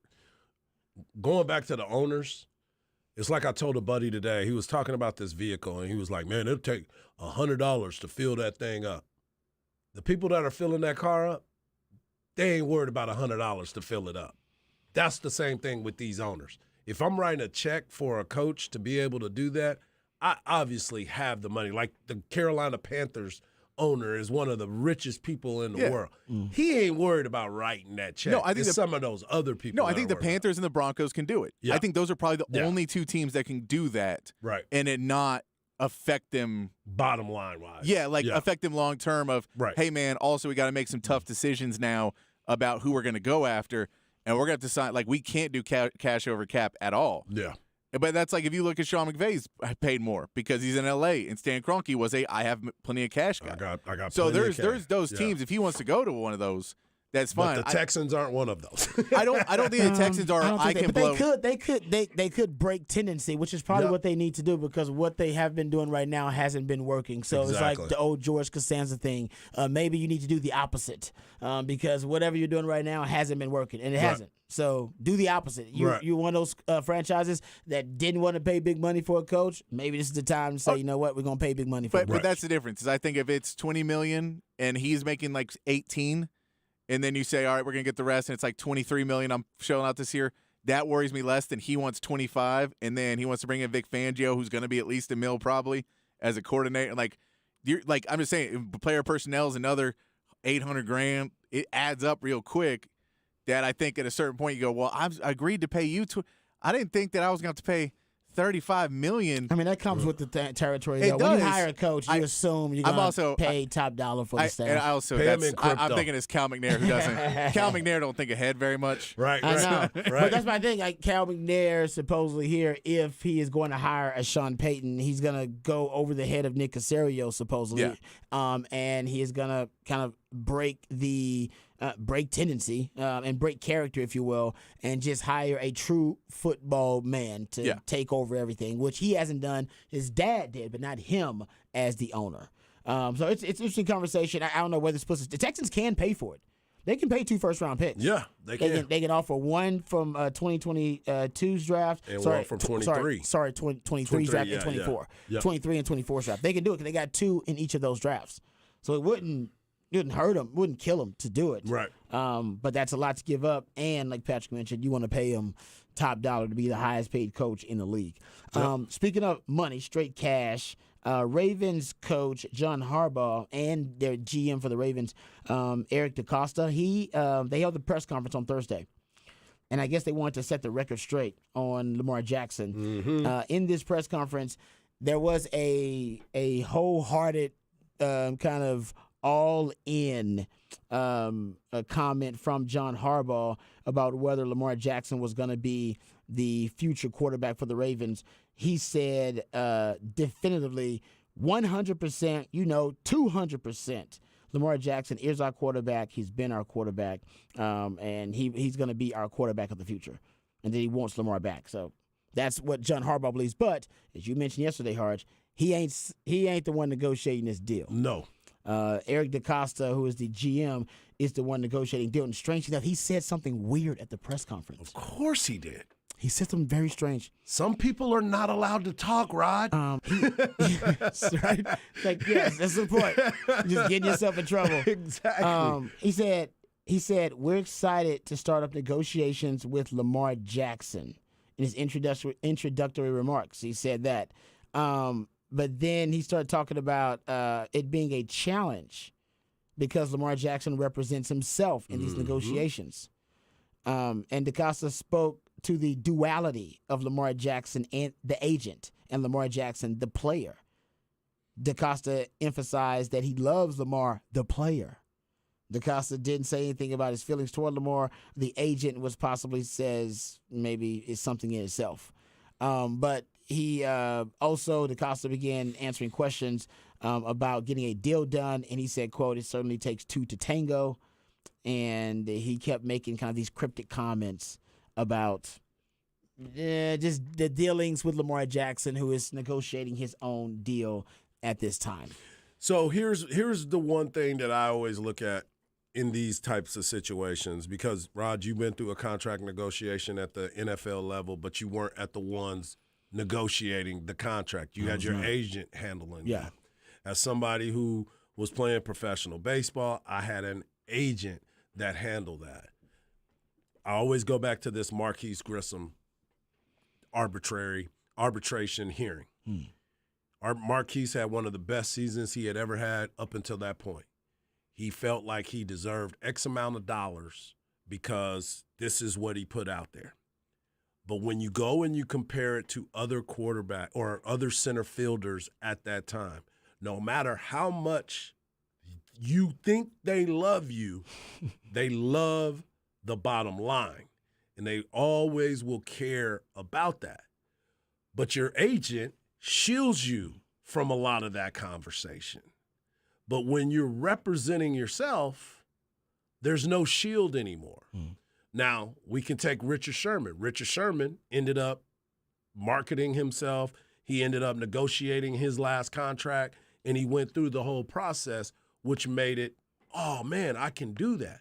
But prior to that, he had an agent that got him to that point. And I believe that's the one thing that is hurting this whole deal was that Lamar, always bet on yourself. I totally get it. The new day and age of everything and the way things are going, totally understood. You wanted to cut out the middleman, didn't want to pay no money nowhere else. I get that. But at a certain point, you should have kept your agent up until you were ready to get that other contract where you've gone through the entire process. Because the one thing, you become now that person that's holding the grudge because now they're saying it to your face. There's no buffer. There's nobody blocking that conversation for you anymore where you can kind of go out there and he can say, hey, man, this is what they think about you, but he ain't telling them everything that they think about you because there's some things that you got to hold back so he'll understand. And now he's getting it face to face. So he's like, no, man, I see exactly how y'all feel about me because I'm in this room with you. And now that's why I love him as a player, don't love him as the agent, basically. Because the agent now is like, I can't, now you the agent representing yourself and you, what you gonna do? Man, they don't like you. I know they don't like me. You talking to yourself and now you second guessing everything that's happening, which is why I'm injured, I'm not going there anymore. Your agent would have told you, hey man, at least go on the trip. At least be around, save some face in this situation. That's what they're there for. This is a tough situation for Lamar. And we thought that, well, I thought that from the very beginning. When I found out he was representing himself, I was like, ooh, this is tough, man. You got an MVP. You got all the things. You've done a lot. But these people are looking at you now because remember the story going into the playoffs last year, he hadn't won a playoff game. Yep. Then he went and won the playoff game. And now what you going to say? You can't say that anymore. So it's a tough grind for both sides involved. You make a great point, and mostly because of your experience in the pros and having to deal with this kind of stuff. And did you have an agent, same agent the whole time? Mm-hmm. Yeah, I had the same agent the whole time. And, you know, the point that I got from what you're saying is that essentially when you have to represent yourself, there's going to be some unfortunate, inconvenient, and hurtful truths that are thrown out there during that negotiation, and the agent's supposed to be the buffer, and there is no buffer. He's getting that, and because of that stuff that's happening, you're making me think he's going to end up leaving that organization. He posted on his social media the other day. Yeah, it's like a couple, right? There's sometimes you've been in a fight with your significant other, or saying some things, having that conversation, exchanging hurtful truths. All right, but there's a line you cannot cross. You're like, I can't say that. And a lot of times you can't even teeter. On that line. You say that, you can't. Oh, there's no she can't walking that unhear back. it. They can't unhear it. Can't walk that back.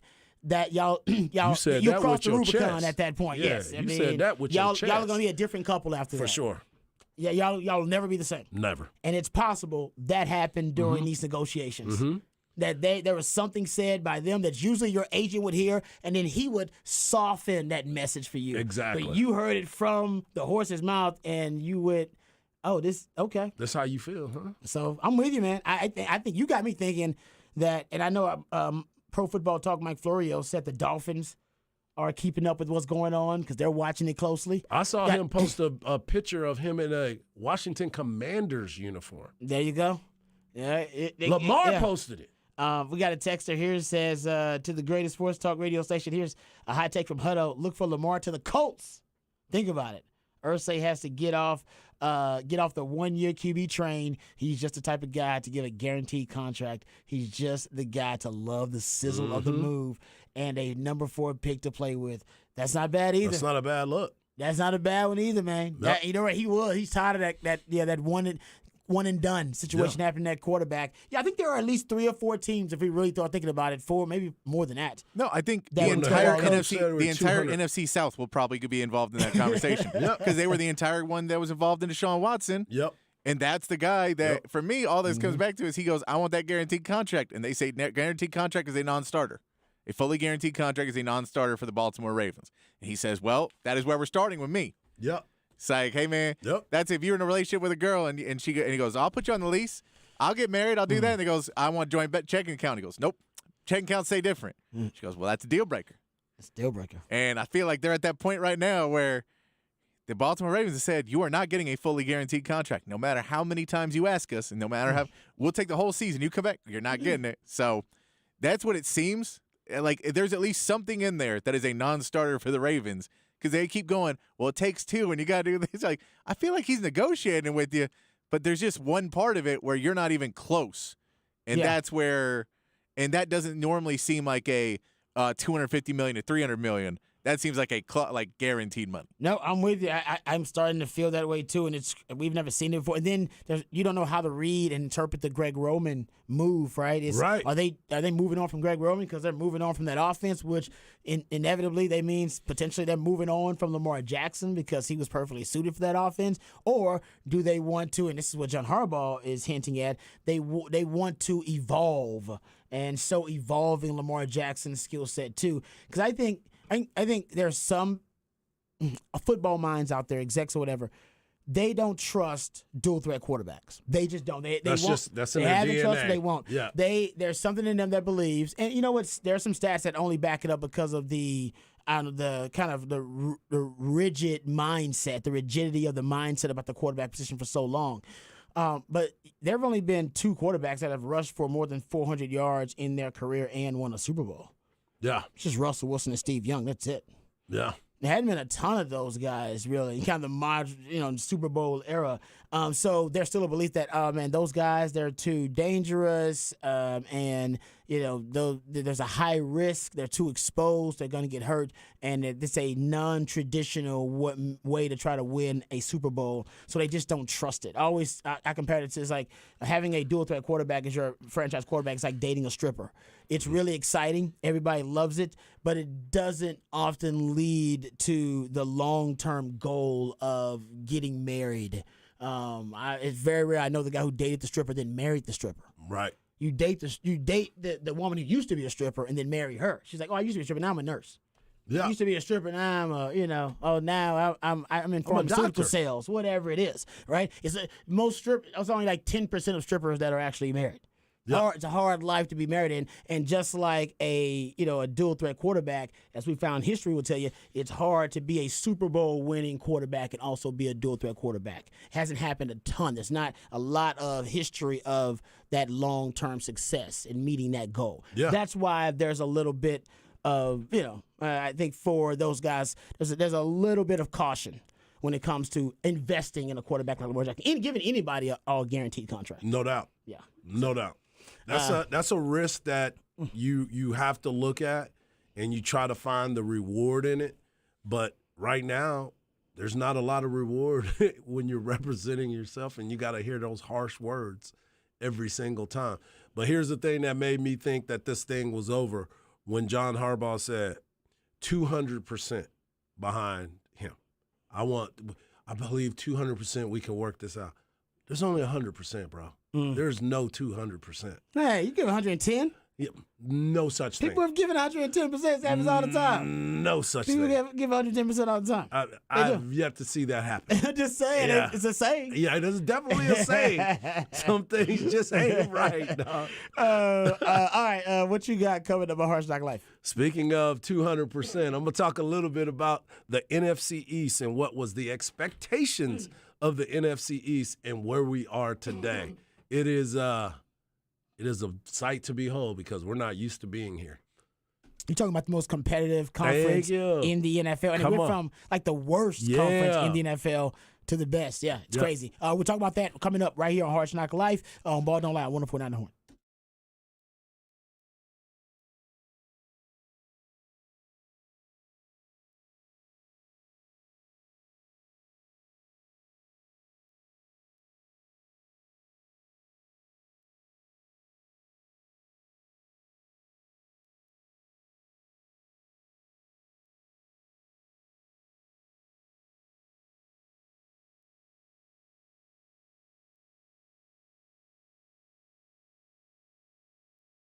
Hey, what's up, folks? Lifetime Longhorn Rod Babers here. Let me tell you about my friends over at MyBookie, because you're looking for the best place to get the most bang for your buck. It's right over at MyBookie. It is a brand new year, time for a brand new you, and that means it's time for you to win big over at MyBookie. You get a fresh start there, folks. Whether you bet to win big, to earn more money, or to make the games more exciting, MyBookie gives you the most bang for your buck with their redesigned deposit bonus.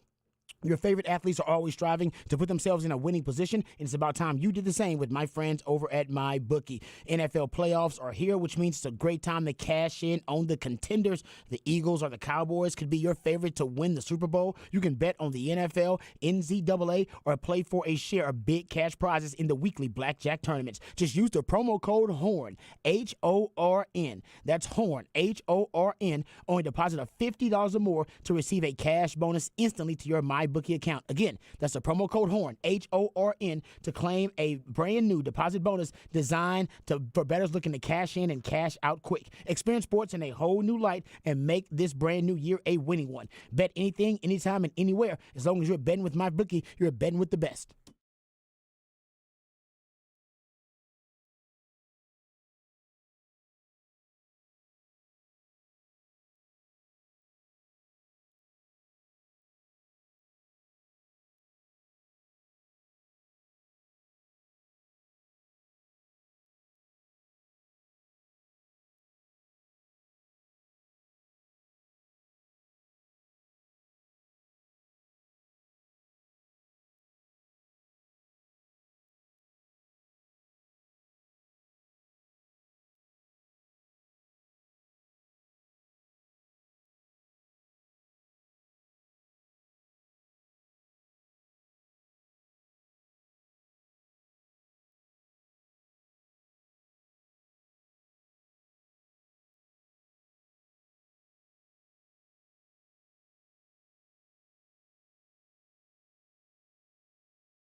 Welcome back to the 512 Friday edition of Ball Don't Lie. It's your boy Hardball Harge. You can follow me on Twitter at Hardball Harge. You can follow my man Rob Babers at Rob Babers. And you can follow the man behind the glass that's in charge of 512 Friday and all the themes throughout the week, my man Patrick Davis at It's Patrick Davis.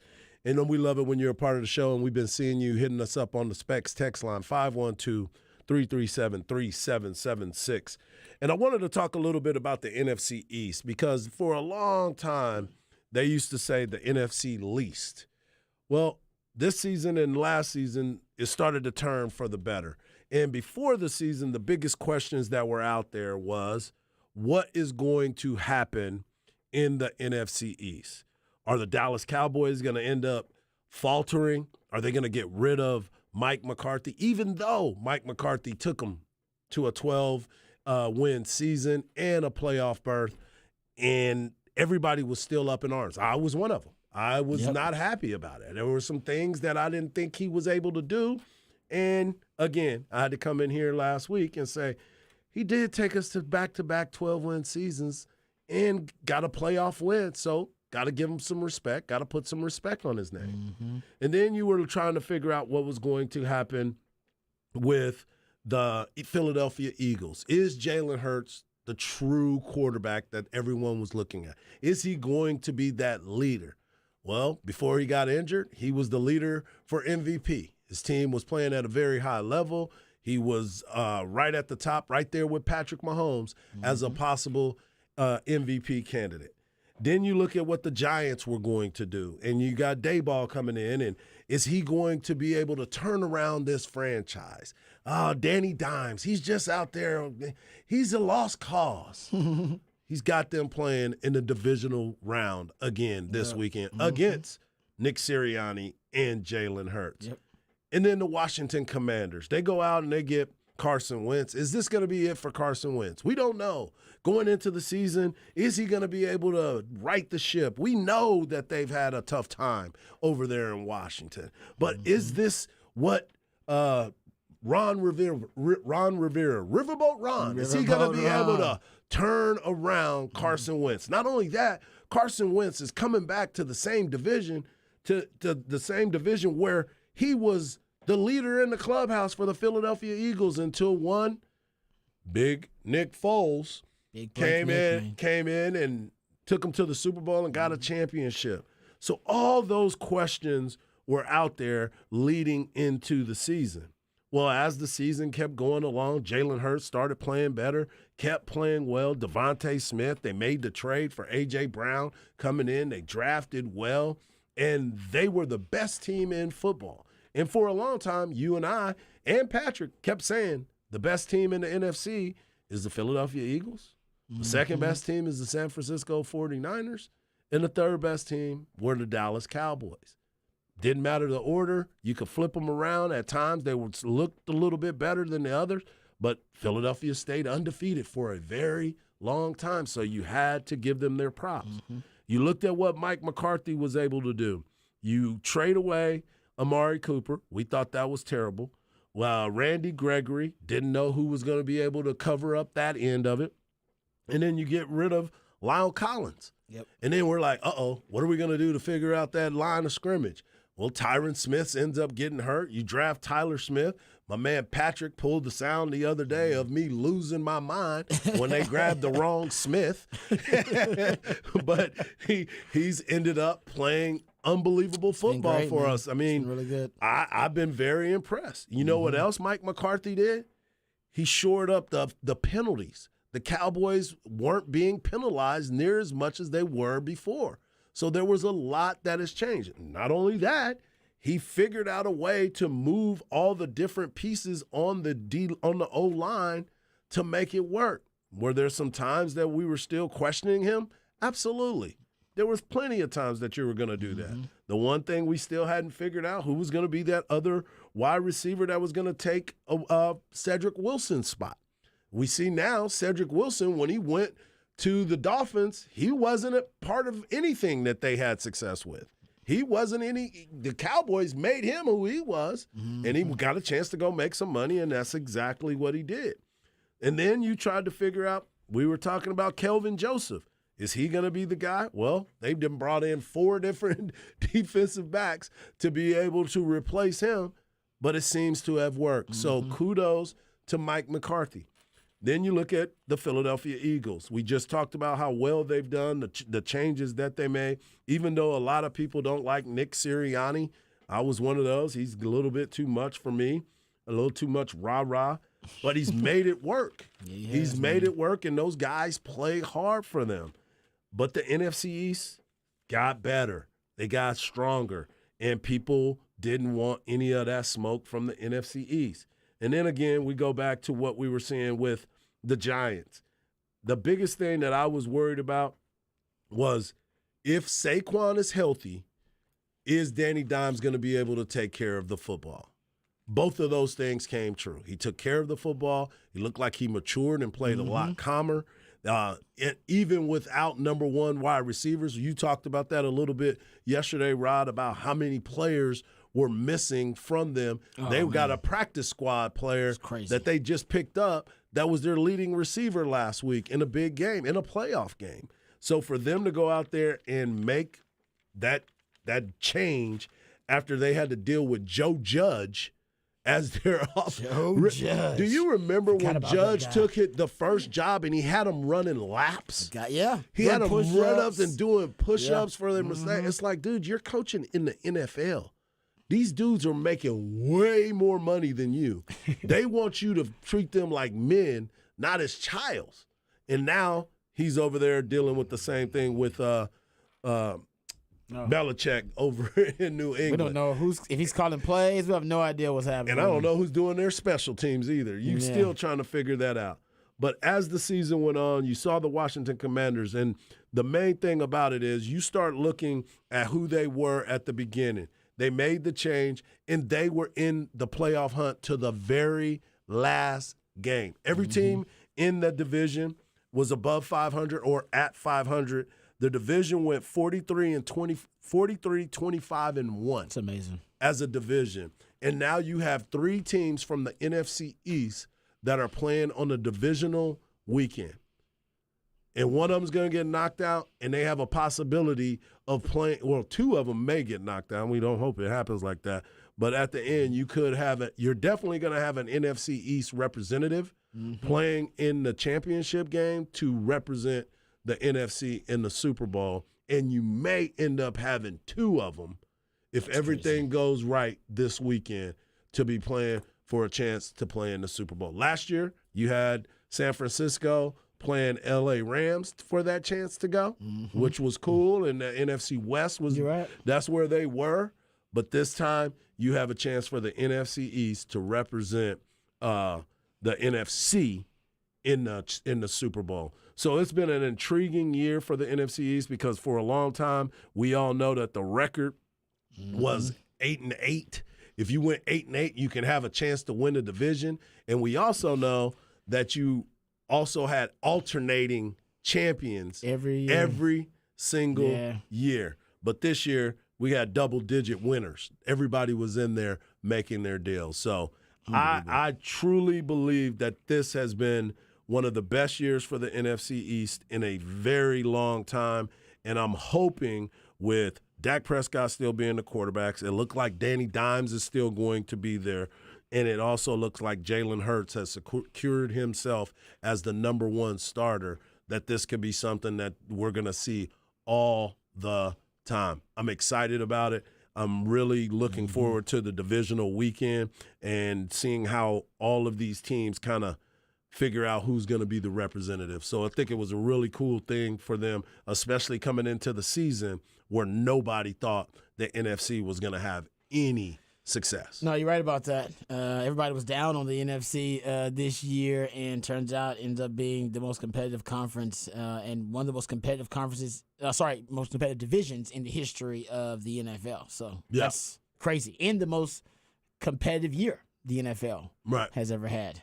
Man, you're right about that. And hopefully that's good for the Cowboys. Hopefully that means they're battle-tested that they've been through the NFC East, so they've seen some of the best football and had to play some of the best football just to survive the NFC East. And hopefully that means that the 49ers will get shocked by the competitive prowess, if you will, the Cowboys have been able to generate just playing in the toughest division in all of football. All right, we come back. We'll go off the record on the other side right here on Ball Don't Lie on 104.9 The Horn.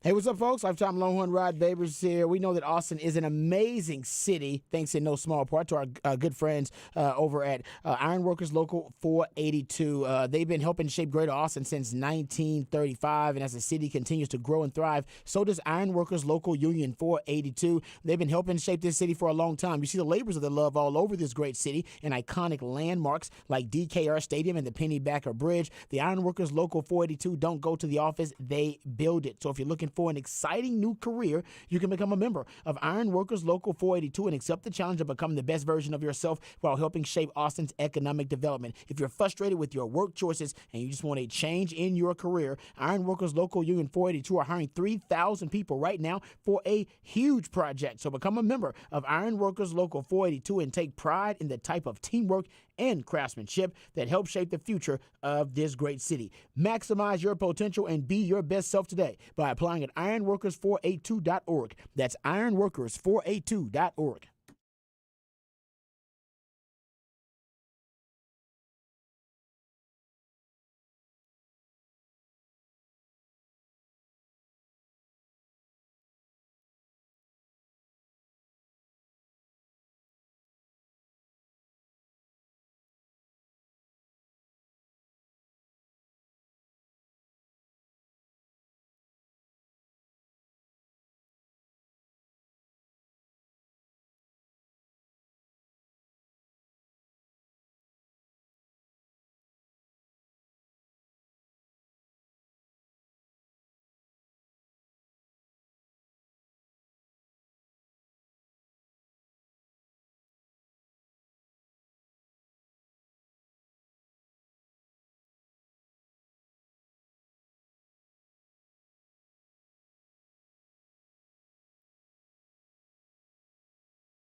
All right, welcome back to Ball Don't Lie right here on 104.9 The Horn. A couple of stories for Off the Record. So this comes from New York Post. 2 off-duty New York NYPD officers who were apparently caught having sex inside a car at a Brooklyn precinct after the woman's cries from the police were mistaken for cries for help.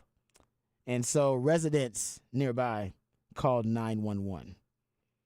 Said the hanky-panky allegedly went down outside the 79th precinct in Bedford in the lot where police officers parked their personal cars. It's around 1:30 a.m.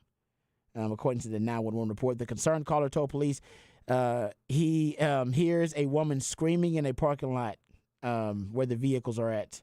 And he thought they were cries for help. Turns out they were not cries for help. They were cries of pleasure, but probably inappropriately in the parking lot where the 2 officers were supposed to park their personal cars. Yeah. 2 other officers then came out of the precinct to investigate and found the cops, a man and a woman, who, according to sources, were partially naked and pulling on their clothing in a car in the lot on Green Avenue near Tompkins Avenue. The cops, who are also partners on the job, not good, are said to have been having an ongoing affair, and one that became well known in the precinct after the man's wife found out and created havoc at the station last summer. Still going on. This is a lot. This is a lot of stories we're starting to hear about cops having inappropriate relationships on the job. Yeah. So NYPD spokesperson pointed out 911 call did not include an allegation of sex, adding that nothing in the investigation that determined the police found anybody having sex. But, yeah, so I guess they're trying to deny that some of it happened. But, yeah, so that's the latest. Yeah. It's a lot of going on. I don't know what's happening. Oh, you know the lady who we talked about, Megan Hall, who had the... had the affairs with several officers at her job. I mean, that was like 5 or 6 different Real officers team at player. the job. Huh? Real team player. Yes, if you want to say it like that. There was only one allegation of a threesome. Other than that, we just think they were individual trysts, if you will. But anyway. What'd you say, a tryst? Yeah, I guess one of the ways of saying it. Yeah, she was just engaging in the 2-back beast with a lot of guys. But her husband, they're staying together. It was reported the other day. He's gonna stick it out with her. Yeah. Yep. The husband of her name is Megan Hall. And yeah, he says he's gonna try to salvage their marriage after she was fired for having, sexual relations with 6 different officers at the job. One officer and his wife, because they're the ones who had the threesome, the menage a trois. He's gonna try to work it out. What y'all think about this? We're trying to work it out. He's I feel bad for him. Yeah, that's come on, that's bro. it. That's all it. You gotta have a lot more self-confidence than that. I don't think he does, obviously. Yeah, because he admitted that she lied and said they had an open marriage, and they were not. It was not an open marriage. She lied about that. She got an open marriage like Jada Pinkett Smith got an open marriage. One of them's open. So here's the biggest question. Here's the biggest question to it. They went through the conversation. She said that they had it. He said that they did not. So now he's saying, okay, now that I understand what our relationship is, I think we can work it out. Oh, maybe. Yeah. Maybe he understood, like, okay. No, I think this dude's a clown who just walked out. I was like, and he was like, no, this is a misunderstanding. I said, could you leave the door open? She thought we had an open relationship, slept with the whole precinct. But now I told her it was the door I wanted open. Our relationship's closed. She's like, that's cool. So we're going to be good. I'm just going to have to keep paying because she lost her job. So I'm going to pay all the bills. I'm going to keep everything going. And, we just keep it going, fix the marriage. Wow. Yeah, people are fascinated with this story. But it seems to be. Yeah, it's just a wild story. It's got everything you want. I'm not judging. Salacious. Do your thing, whatever it may be. I'm definitely not judging. But yeah, he's staying with it, man. That's, like I said, man, that's loyalty right there. I like this answer right here. That's hardcore right there. People might say she works well with others. Like Patrick said, real team player. Team player. 6 different dudes at the job, and they've all been fired now and relieved of their duty, I believe.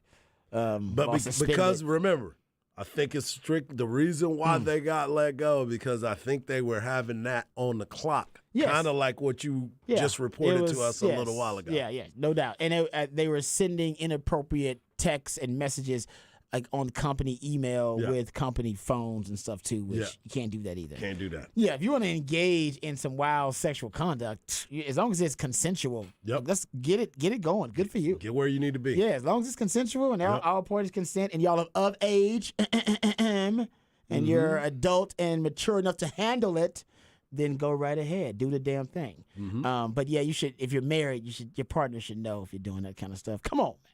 Yeah, That's wild. we're But moving he's on. staying together. That's crazy. I would definitely have to move on. I'm sorry. I can't stay with you after that. 6 dudes? I couldn't stay after one dude. I don't know. I couldn't stay after one dude. Could you say after, I couldn't stay after one dude. 6 dudes? Robbie out there trying to get pulled over and have confrontation with cops. No, I would not. That's another reason That's I would never be out. another- You haven't been nope. fair with cops? Oh, no, I'm definitely out. No, go. No, that's Oh, my no. God. That's bad, man. But yeah, 6 dudes. I feel bad for him because that just means he Yeah. he knew it was happening. He knew what he was. If you stand with, you knew it was happening. Yeah. He had already I accepted this told you. months ago. He Yeah, knew. he knew who he married. He did. You're right. He knew. He wanted to fake it like he didn't know. She's tatted up like everything you can't see on her body is like tatted up. Like Yeah. she's This got is a dude- sleeves on the This legs. dude's Yeah. just trying to save face because his parents are calling him. You married a wild one. You know you should You be knew marrying that. somebody who's too wild for you. Yeah. No, but Everybody knows I, that. No, but I think he's all fine with it. And then it's like his parents are calling, like, "What happened?" And he's like, "Oh, so sad." Well, no, it is sad. Well, everybody, is she getting that freaky with you at home? That's when it's really sad. Yeah. Because I doubt that's happened. I think she's going elsewhere for all of it, and you get none of it. And that's really, you get none of it? Yeah, Come on, man. She's saving all that freaky stuff for other places. That is a bad spot, man. That's why he married her. He thought, oh, I'm getting all this freaky stuff. He ain't getting none of it. He's just getting sweatpants. Sweatpants. That's all you get. Oh, hey, man. Don't be hating those sweatpants, by the way. I'm a married man, so sweatpants do come out every now and then. All right, we'll come back. We'll get into Cowboys 49ers preview, divisional round previews, all that and more right here on Ball Don't Lie, 104.9 The Horn.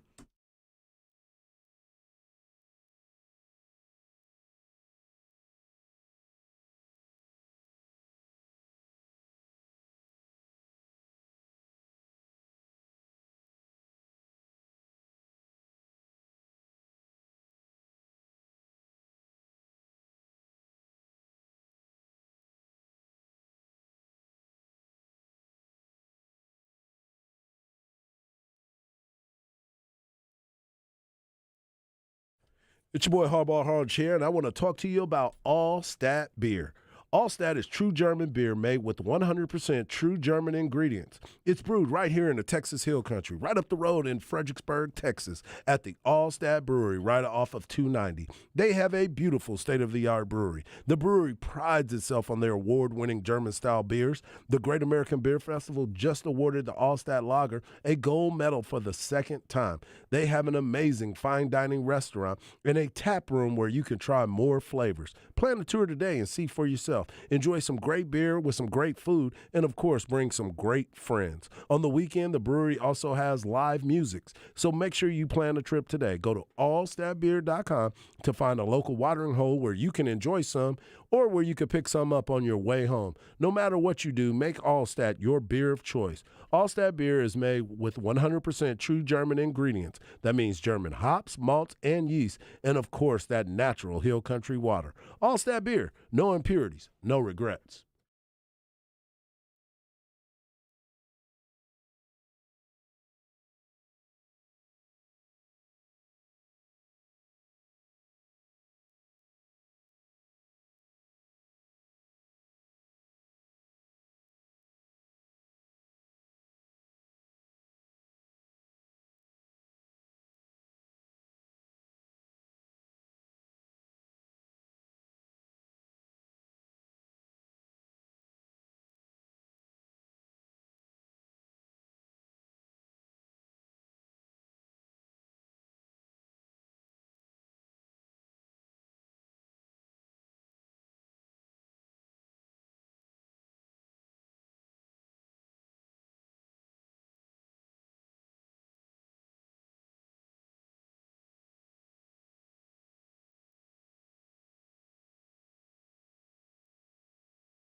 Welcome back to Ball Don't Lie right here on 104.9 The Horn. It is a 512 Friday edition of Ball Don't Lie. That means we play jams from local bands and artists, very talented human beings that you can catch live right here in the ATX, the live music capital of the world. Who we jamming right now, Patrick? This is the Draculas, and they're playing Saturday at Feels So Good.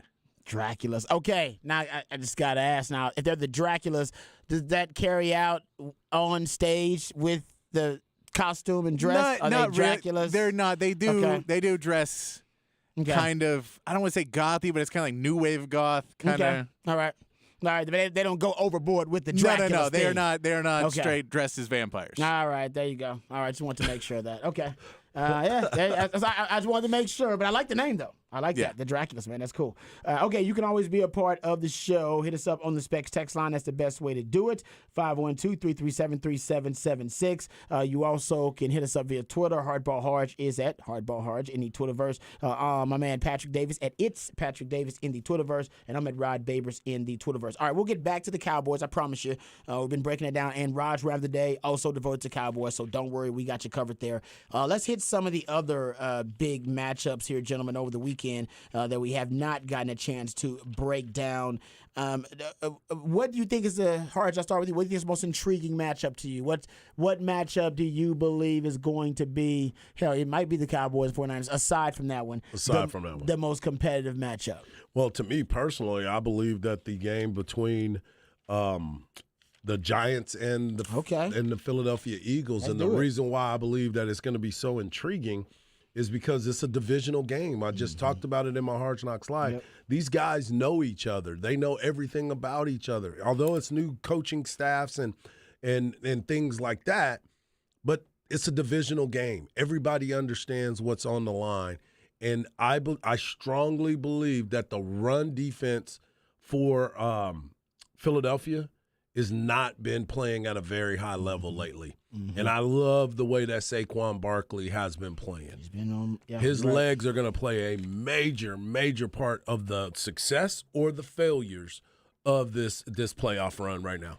Yeah, I'm with you. I can't help but start thinking this is going to come down to lines of scrimmage. I know there's a lot made about these two quarterbacks, and, of course, they're going to play big parts who's going to end up winning this game. But one thing I'll throw out there, just talking about the offensive lines. First of all, Philly's offensive line is the best O-line in the NFL statistically. Yep. They've allowed the fewest sacks in the league. They've allowed the second lowest pressure rate in the league at 18.9%.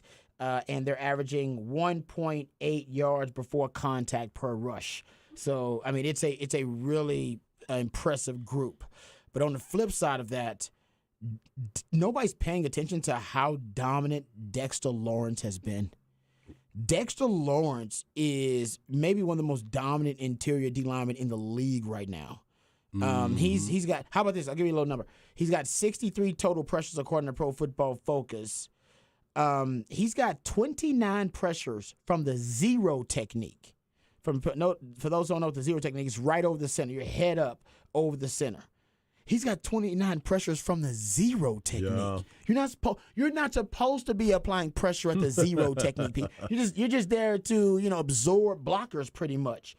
That 29 pressures is 21 more than any other player from the zero technique. Mm-hmm. It's a freaky outlier thing that not a lot of teams have a guy like that who plays that role. So I would say their defensive front and with who is it? Is it Leonard Williams? Well, yeah. Also a really good player. Big dog. Big dog.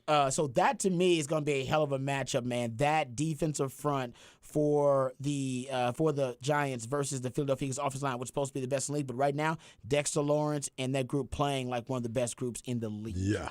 So that's important. And getting back to your point about Saquon Barkley and the running game on the other side of things, yeah, that's important because if Saquon Barkley gets going, by the way, he wasn't even the featured runner or rusher in their last game versus Minnesota. It was Daniel Jones. Daniel Jones, quarterback. They used Daniel Jones kind of to break tendency. He rushed for 700 yards this year, so I can't even say break tendency there. But Daniel Jones averaging 7.7 yards per scramble.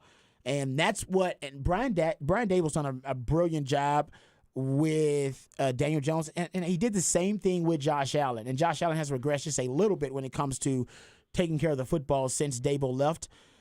But one thing he's admitted that he has done, and the quarterbacks have talked about it too, he gives them the freedom to scramble. Mm-hmm. He does not try to dissuade them or discourage them from scrambling. And the reason I think the quarterbacks respond so well to it, and I've heard him talk about it, and I'll do my best to kind of paraphrase, that it gets them back to just being instinctual football players. Right. Because what's the one thing you're not doing when you're just straight up running? You're not thinking. Yeah, exactly. Nobody's the only thinking. thing you're thinking is, am I going to get out of bounds? Am I going to cut? Get out of bounds. I'm not trying to throw the ball. Yep. You ain't anything say no. It gets them back just being the most primitive, instinctual football players, and so which is really good because sometimes quarterbacks they're overthinking. Because their quarterback, this position is so cerebral that sometimes you get away from almost more primitive element of, no, just go run. You talk about it all the time, Arch. Just run. Just run. You got daylight. No, take those 6 yards. Yeah. And keep it moving. Let's go. And basically, that's his philosophy. It's almost baked into every game plan and every play. Just sometimes they build the route concepts on, there's going to be a scrambling window right here. They're going to play man. I'm telling you, if that safety goes and that spy goes, you go. Boom. That's what Josh Allen does. Yeah. When he looks at man to man, he's like, oh, well, if they're covered, they turn their backs. I can run. I'm gone. Yeah. And that same guy is Dable. Yep. He's telling them, no, go. And some coaches, they discourage it. They'll stay in the pocket. Remember I told you Sark's like that. Yep. Sark discourages scrambling. He does not like, I'm not saying it's a bad thing or a good thing. He just discourages. He doesn't like guys to stay in the pocket and work from the pocket. But these new age guys are like, no, scramble. It's another weapon. Right. I want as many weapons on the field as possible. I would love you to scramble. If nothing's there, go. Sark wants you to work for the pocket. Remember, this is what held up the development of Hudson Card last year. Because Hudson Card was always listening to Sark saying, no, stay in the pocket. All right, you extend the play, but don't scramble. You scramble to throw, not scramble to run. And Casey Thompson was like, please. I'm scrambling. I'm getting the hell out of this damn pocket. And I'm running. Yeah. You know what? I'm running. And then Hudson Card this year, what did he do really well? Started running. He started scrambling. He's getting big chunk yardage plays. Why? Because all the film said he's not going to run. He'd get 20, 30 yards sometimes running because nobody thought he was going to run. And sometimes that's the easiest thing for a quarterback to do. Take it back to the basics. No doubt. Yeah, no, Josh McDaniels, that's apparently one of the big reasons that he was mad at Derek Carr is he said Derek Carr scrambled too much, that he wanted him to sit in the pocket and just complete the plays he drew up, and so he was pissed at him because he wouldn't stay in the pocket. Yeah. So there's plenty of coaches that still want to do that, yeah. but there's two different systems very much, and Dable is very much of the, hey man, I trust you. Go prove me right. Prove me right, yeah. Yep. And I prefer the Dable way of doing it, man. Just because I'm a defender, and I tell you, it is hell. And you got everything covered up, perfect defense, and then this dude just breaks off 7-8 yards on you. It's like, it's backbreaking. It's demoralizing, man. It really is. And I think it kind of encourages that. Anyway, but I think that's going to be a big part of the game, too, for Daniel Jones once again. How do they defend him and his running ability? Because you got to account for it. You better. You have to. I mean, like you said, he ran for over 700 yards. If you're not paying attention to that and how he can extend plays and how he can, if he gets into the open field, not get tripped by the turf monster, but if he can get down the field, he's going to move the ball, and he seems to be more confident than he ever has. You don't look on the sideline where they used to pan into him where he always looked confused. He doesn't look like that anymore. He looks like he has a better understanding of what is being asked of him, and he's not flinching. I agree with you on that. Can I give you a little stat about Daniel Jones? That's because I think the running game has got to be crucial because they don't want to throw. You don't want to throw against Philadelphia. They got 70 sacks as a team. They got 4 players with 10-plus sacks. First time in NFL history, NFL history with 4 players with 10-plus sacks. They got 50 sacks with 4 or fewer rushers, and you go look at it. They have – I love this little stat about them. You go look at how they apply pressure on opposing teams. They're one of 3 teams since 2016 with 5 players with 35-plus pressures in a season.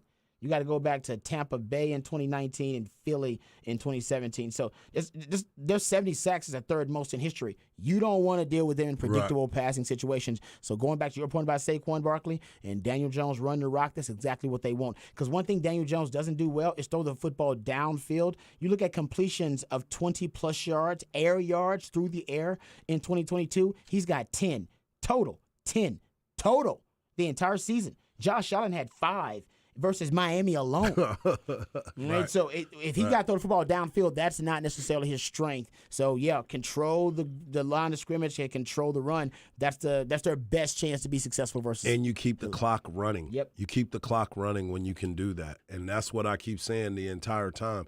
You got to keep some of those high-powered offenses off the field. But the other question, flipping it to the Philadelphia Eagles, the biggest question for me is going to be, how healthy is Jalen Hurts? Does it take just one hit, him trying to run? Because remember, the last time they played in that very last game, they only ran him one time. He didn't want any of that. Maybe it was game plan. Maybe it was just because they knew that it wasn't going to be that high of an intensity game, and they just wanted him out there.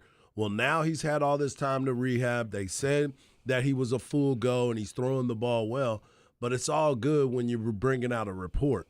It's when you get in there and you get that first hit, you land on it wrong, or they bring home pressure. You were talking about the defensive ends and how they have been getting there. If they can get to the quarterback or they got their zone read, because if he's just dropping back and trying to throw, he's not that great. He's accurate. He's had a good year, but that's not who he modeled him. That's not what was making him the MVP for sure. But now he's going to have that opportunity to go out there and play. And if they can get to him and hit him wrong or hit him a couple times and that shoulder starts to feel that pain again, I don't know how he's going to be able to hold up through that. Yeah. That's the X factor to me. You're totally right, because none of us know. Right. And he's not on their injury report anymore, but that could just be them trying to play mind games. So we have no idea. And you're right. Can he re-injure it? Correct. They're going to run him. That's their offensive mentality. That's what gives them.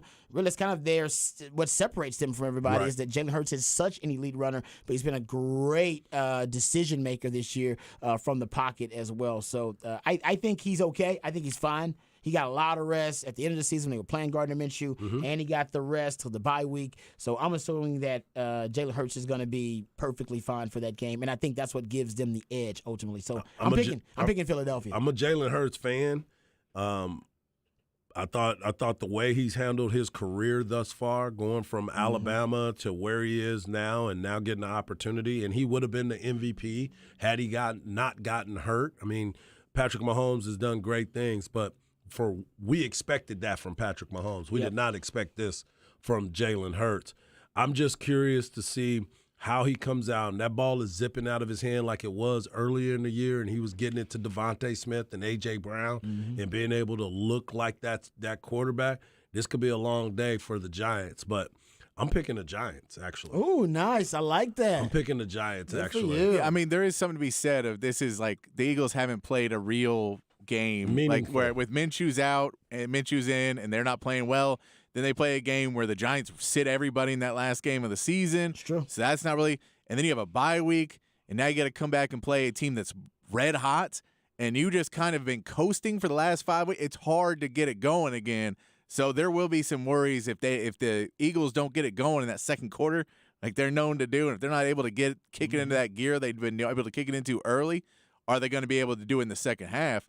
I think there's plenty of reason to believe an upset could be here, but at the end, it's still like Philly's they're good. They're really good. I think they went to the wild card last year, and Jalen didn't have a good game, and the team itself didn't have a good game, and Tom Brady knocked them out. I think this year they're ready to at least get one more win under the belt. Yeah, one thing to watch schematically, if the Giants corners are playing off of the receivers of the Philadelphia Eagles, because I don't know how they're going to handle the receivers of Devontae Smith and A.J. Brown. Those guys have been great this year. When they played off coverage on those receivers in the last two meetings, Jalen Hurts, 64 passer rating with those corners playing off, targeting receivers who were defended by corners in off coverage. When those corners were playing press, that was a 155 passer rating. So that's a very distinct difference. So watch the technique that the Giants are deciding to play against those wide receivers for the Philadelphia Eagles too. That's going to be important. All right, let's go to the Bills versus the Cincinnati Bengals.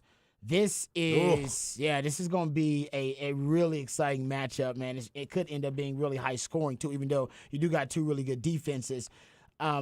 I am. Oh man, the only thing keeping me from picking the Bengals is the offensive line issues. They got 3 starters now reportedly out, and we know last year, Joe Burrow seemed to be Joe Cool, even though he was the most sacked quarterback in the NFL at the time, and the most sacked quarterback to ever reach and play in a Super Bowl. So he can deal with pressure. That's my only concern. I'm leaning Cincinnati, but Burrow, man, he's Joe Cool, no question about it. But man, 3 offensive linemen down. I thought we learned a lesson when Kansas City had so many injuries on their O-line when they faced Tampa Bay in that Super Bowl. And I still want to pick Kansas City. Right. And I should have just went with common football knowledge tells you missing 3 starters on the O-line is really hard to come back from for anybody. Yeah. And then maybe they'll get 1 back. But still missing 2 is still tough at this level. Especially coming off that edge with the Buffalo Bills and their defensive line. I mean, I know that they're not the same without Von Miller, That's true. but they're still tough. They get to the quarterback. But, I mean, Skylar Thompson and them had him on the ropes. He did. You know what I'm saying? Like, Yeah. and I don't think anybody on that Miami Dolphins line is somebody that you would trade, right? You wouldn't trade for him. There's not a name on there. Connor Williams is on that team. Don't forget, right? And Starting center, I think. nobody ever talks about their offensive line. And remember, Tua was in concussion protocol for a long time, still in it. And Skylar Thompson was running around and still being able he threw the ball 45 times last week. Yes, that's insane. But I also believe that Joe Mixon and Samaje Perine are going to be able to move on the ground. They didn't do it last week. It was bad last week. Mm-hmm. But this week, I believe that they've, even with the banged up line, I think they realize they need to run more screens because they're going to have to get the ball out of Joe Burrow's hands. Yep.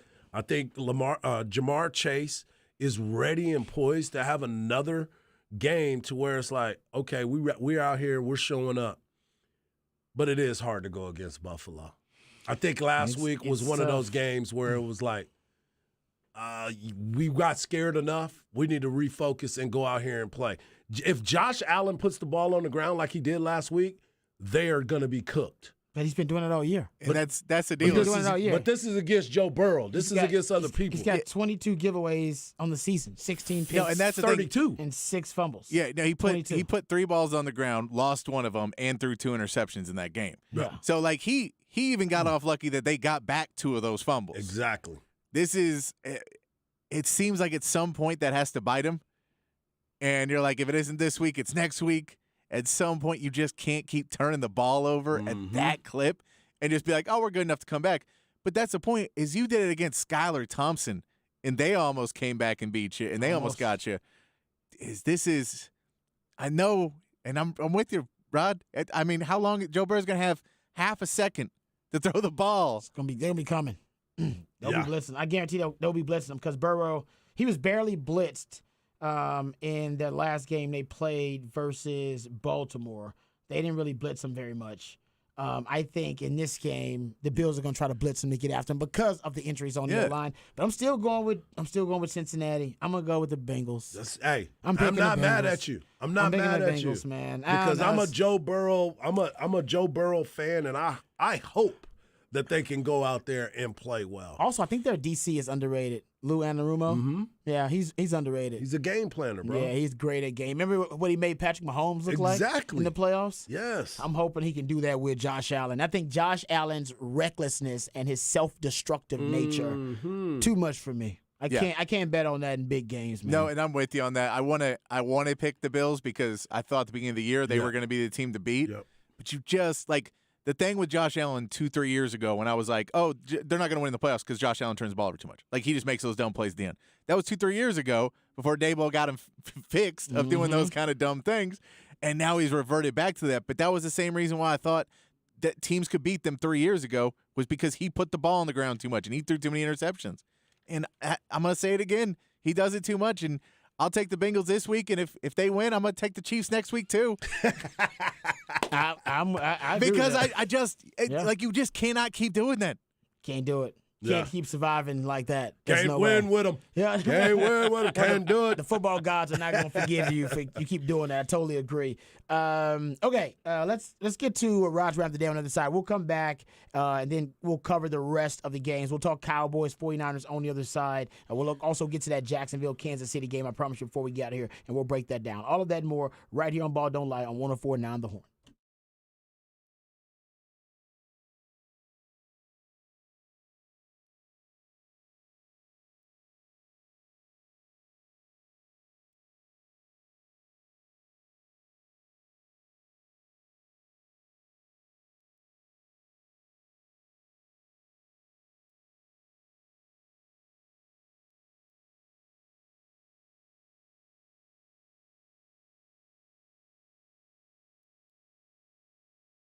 Hey, what's up, folks? Lifetime Longhorn Rod Babers here. We all know it's a brand new year, and you're trying to, make a brand new you or create a brand new you, and you may need a brand new automobile to do it. Well, you need to reach out to my friends over at Apple Leasing because they understand that time is money, and they're going to save you both.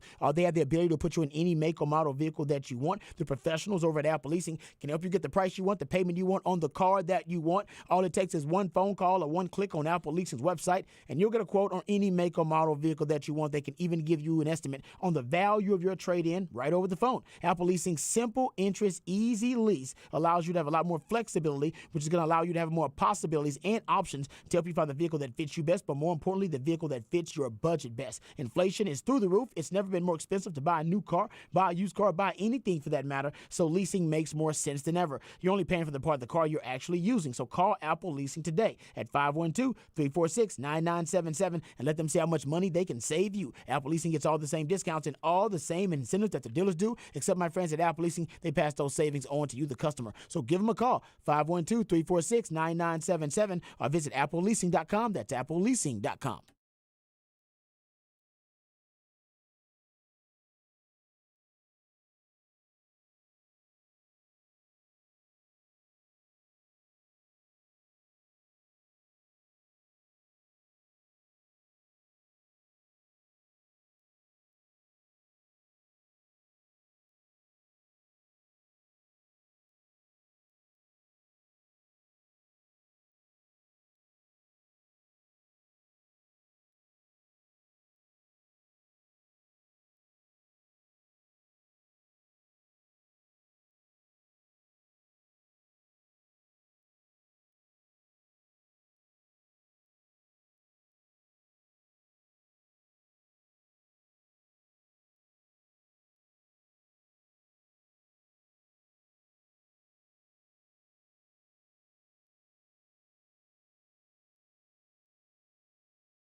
All right, welcome back to Ball Don't Lie right here on 104.9 The Horn. Going to continue our discussion about the divisional round previews, but of course, getting to the Cowboys and the 49ers. So I've watched 3 different games that I think are extremely relevant and important to building a game plan against the 49ers on both sides of the ball. Said this yesterday, that Saints game is important to watch against the 49ers. That Raiders game is important to watch for the 49ers and Kansas City. The Chiefs, their last loss was to the Kansas City Chiefs. So those are kind of the games that this Raj ran the day, unless all of the stats and the analysis are based on.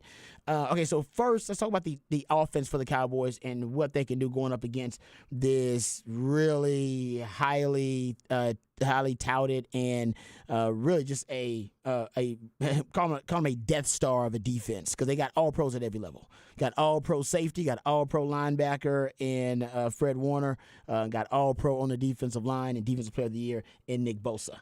So how do you penetrate it? How do you find vulnerabilities within this defense? And I think the first thing that the Cowboys have to do is make sure that you have balance. You can't allow them to make you one-dimensional, which is what they want to do. They have the best rush defense in the league, and they want to take away your running game. They haven't allowed a single 100-yard rusher all season long. Right. They're the team that's got the most rushing yards against them were the Falcons, and we'll talk about that. But I think one of the keys to the running game against them, even though you're not going to have a dominant rushing performance, you just want to have enough of a running game where you can provide some balance to the game plan. You got to unleash Tony Pollard. You've been saving Tony Pollard, and God bless you for saving him. Everybody's really happy about it, and the way it's worked out, it's been great. He's only played 50% of the snaps this season. He had 16 rushes and 9 receptions in the last 3 games, 25 total touches over the last month of the season, but he's your most explosive weapon. And he has 31 explosive runs, 6th most in the NFL, 9 forced missed tackles last game versus Tampa Bay. That was a career high, so he's starting to get in his groove. 5.2 yards per carry is 2nd in the NFL, and his 19 15-plus yard runs is 3rd best in the NFL. And he was drafted, ironically, to be your web back, which is by definition a hybrid wide receiver / running back. I don't know if it ever really worked out for the Cowboys, but that was the intention, and how sweet it would be to give the 49ers a taste of their own medicine with your own hybrid back, with your own positionless football player. And 49ers, by the way, one of their previous weapons, Jerick McKinnon, who is with the Kansas City Chiefs right now, he found a lot of success going up against just the way they were running the football and just the ideas they had for running the football up against the 49ers when they played them. Now, Andy Reid did a little bit differently. He almost used Jerick McKinnon and Mecole Hardman as these quasi, I'll say web backs. As essentially he used them as these hybrid quasi wing backs. Mecole Hardman scored twice in the game off of handoffs. Yeah. They could use Tony Pollard in the exact same way. Jerick McKinnon had 2 rushes for 12 yards, so they just gave him a little bit. But all of their running backs averaged over 5 yards per carry in that game. Clyde Edwards-Helaire, 5.3. Jerick McKinnon, 6 yards per carry. Pacheco, 5.4. Mecole Hardman had 2 handoffs for 28 yards, 14 yards per carry, but they got that 2 touchdowns. My point, it was a lot of diversity in the running game. Tons of diversity in the running game, and Tony Pollard is the key to that diversity for the Cowboys, in my opinion. So I think it starts there. He's the most explosive weapon on offense. This is the game where he should have a career high in touches and rushes. Right? I'm there. He's a free agent, actually, too. You need to use him up as much as you possibly can. Free agent, too. So, yeah, what are you waiting for? Use that dude up. And like I said, his skill set is one that the Kansas City Chiefs, they used players who had a similar skill set to a Tony Pollard, and they used them extremely effectively versus that 49er defense. Another thing that I found with the running game, let's stick with the running game. And I'm glad Dak did it versus Tampa Bay. You got to run Dak. design runs, Come on. and encourage Dak to scramble. And Hard, you've been talking about quarterbacks, a former quarterback yourself.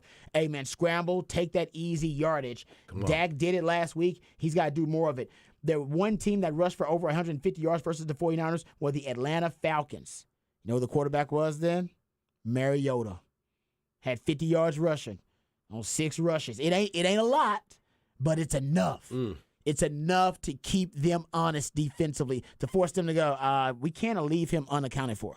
You got to put somebody on this quarterback because he's rushing for first downs or he's picking up easy yardage. And Jarrett Stidham did it a little bit too in Las Vegas. Yep. Forced the 49ers to overtime. He had 37 rushing yards on 7 rushes, but it was a lot of key scrambles in that game where he was able to keep drives alive. So your quarterback has got to be a part of your running game. I think the Atlanta Falcons rushed for 168 yards, only 4.2 yards per carry. You're not going to get a big number yards per carry rise. You're just trying to keep balance with the offense, and you're going to need Dak, Tony Pollard, and Zeke to do it, and you might need Turpin in there too, just to provide variety and creativity in the running game. Yeah, don't be afraid to scare somebody with Turpin in there. Make it something that – what do you always say, Rod? Break tendency. Do it. Break tendency. He's not in the backfield. He's Yep. never in the backfield. Great point, man. Break tendency. That's why when you saw Connor McGovern line up at fullback this past week, that is not something that we're used to seeing. Yep, and you got to do that in the playoffs, Right? Because everybody knows your tendencies, your strengths, your weaknesses so well. You got to give them something essential they haven't seen that they couldn't have prepared for. Talked about that yesterday in Rod's Round of the Day. Another thing the Cowboys have to do in this game, and I know based on we talked about this hard conversations that we've had, Dak's not that comfortable necessarily doing this, but you got to have the deep ball. Chicks dig the long ball, and you're going to need the deep ball to beat the 49ers. In Kansas City, they got the best quarterback in the league. But on passes 15 yards or more, Mahomes was 6 of 6 versus the 49ers. 6 of 6, he had passes of completions of 18 yards, 45 yards, 57 yards, 40 yards, 19 yards. Hell, Valdez Scantling went off. He had a 57-yard reception, a 40-yard, a 19-yarder. If you're not hitting some chunky yardage plays down the field against this 49er defense, you will not beat them. And he's not that have to dude. do it. You got Scannelling's not not that dude, though. Yeah, exactly. You know what My I'm point saying? is they schemed it open. Yep. You got to scheme open some deep shots against, and you got to take them. And you got to take a lot of them on first down. As a matter of fact, when the Las Vegas Raiders played the 49ers and damn near beat them, played in the overtime, they had a lot of deep shots. They were 6 of 10 throwing passes of 20 yards or more down the field, and actually had a pass interference call too. 2 touchdowns, 1 interception on 20-plus yard plays down the field. They had 8 explosive pass plays total, and 6 of those came on first down. So you got to throw it early because they're going to be thinking run early. So you got to keep them off balance by being able to mix up your play calls, and they have a lot of variety in your play calls. But early downs, that's the down early to take your shots, but also the down. And Harge will love this because Harge's been preaching it for a long time. That's when you need play action. All right, and your play action pass, it can be early, and it can be when the running game's not working. Statistically, analytically, it's been proven you don't need the running game to work for play action to work. Play action is like cleavage. You don't need a peek. And then once you get a peek and they're distracted and their eyes are off somewhere else, that's all you need. It's going to take them forever to be able to get themselves back into the actual play or back to their coverage zone or back to the second level. All you're looking for is a little peek. Like I said, it's like cleavage. You look for a peek, don't stare. Just peek. Huh? You stare at that cleavage too long, it's bad. I was like staring at the sun. Don't do it. Peek. That's all you got to do. That's what play action pass is about. Trying to give them the peek. You got to get those linebackers for the 49ers. You got to give them the peek. And 4 of the 8 explosive pass plays for the Las Vegas Raiders in that game were play action passes. All right, so you got to throw in a ton of play action passes. Probably that should be your highest rate of the season as well. Pre-snap motion is big. 6 of his 8, Jarrett Stidham's explosive pass plays in that game utilized pre-snap motion on those plays too. So that's just stuff that I found watching that Las Vegas Raiders game, Patrick's Raiders, of course. And also, speaking of Dak throws a lot of picks, but he hasn't gone back-to-back games without throwing a pick. And he didn't throw a pick last game. You're hoping he's playing his best football of the season. You do need big Dak energy in this game to win it. If you don't get big Dak energy, even medium Dak energy ain't going to work. No, you need big Dak energy like you got last week to win this game. Of his 15 interceptions, 6 of them have come versus pressure. 6 of them have come versus pre-snap disguise. You'll see a ton of pre-snap disguise versus the 49ers. They got 20 interceptions as a team and only 20 touchdowns allowed. So just as many touchdowns allowed as they have interceptions. But they haven't faced a quarterback like Dak, in my opinion, this season since facing Patrick Mahomes. And I'm not saying Dak is as good as Patrick Mahomes, but they haven't faced a quarterback as good as Dak since they faced Patrick Mahomes. That really was. I know they faced Tom Brady, but Tom Brady this year, he ain't playing like the GOAT, but he is the GOAT. No disrespect there. All right, so let's jump to the other side of the ball and talk about that Cowboys defense versus that 49er offense.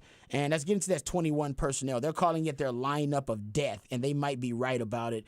The 21 personnel is 2 backs, 1 tight ends, and it allows my man Shano to truly weaponize this Frankenstein monster of multiplicity that he has built. It is truly an amalgamation of the malleable machinery. I've said this before, and it's about being a pinnacle of positionless football. How do you defend it? Well, first of all, I'll tell you this. Dan Quinn, former head coach of my man Shano, when he was the offensive coordinator with the Falcons, he knows very well about positionless football. As a matter of fact, he himself wanted to build this Cowboys defense around that very principle. When he was with the Atlanta Falcons in 2019, he was experimenting with Devondre Campbell, playing him at off-ball linebacker and edge rusher. He was experimenting with hybrids, and then serendipitously, they end up drafting Micah Parsons. I don't think it's serendipity. I don't think it's coincidence at all. I don't believe in coincidence. I watch too much Dateline. They drafted the best positionless football defender in football in 2021. They also brought in Jaron Kearse, who he himself calls himself a hybrid defender, and now they play a lot of big nickel and big dime, which means 3 safeties on the field. That is going to be their saving grace in this game because they don't trust their corner opposite Trevon Diggs, and they shouldn't trust that corner opposite Trevon Diggs, but they put Deron Bland, their nickel, out there last game, and for a lot of the game, they played big nickel with 3 safeties, with Hooker, with Donovan Wilson, and with Jaron Kearse. That group gives them malleability. It gives them the ability to be malleable so you can adjust. You essentially have a hybrid defense that can adjust to a hybrid scheme like my man Shano throws out with his 21 personnel. By the way, 49ers ran 21 personnel, 17 plays versus the Seattle Seahawks. They averaged over 15 yards per play. Yeah. 15 yards per play? Over 15 yards per play versus Seattle when they ran 21 personnel, which was Christian McCaffrey in the backfield with Kyle Juszczyk. Receivers are Debo and Ayuk, and then Kittle is your tight end. That's the group. You got to learn. You got to have a scheme, and you better have a personnel grouping ready to defend. I think your best personnel grouping to defend that would be big nickel. All right, or hell, maybe even big dime. Maybe you like Makuamu that much. He was really good in the last game, and you throw him out there as well. But big nickel, big dime, more safeties. The more safeties you have on the field, that's going to allow you to be malleable and allow you to be a hybrid so that you can match up well with all those different pieces they have, which my man Shano's going to move all around the chessboard. So I've always said I like the matchup for the Cowboys. They match up as well with that offense as any defense out there. When you look at the Saints probably had the most success defending 21 personnel. They allowed only 3 yards per play when the 49ers went to 21 personnel versus them. Remember, they got a lot of hybrid defenders, too. They got the Honey Badger on that team. They got a really good defensive back play with Marshawn Lattimore and Chris Harris Jr. Demario Davis, their linebacker, is the only linebacker in the NFL that played 100% of the snaps. What? Yeah, it's a real thing. 100%. That is impossible, it seems like, in the NFL, in today's NFL. You got to have exactly every down linebacker. Right. But he matches up really well.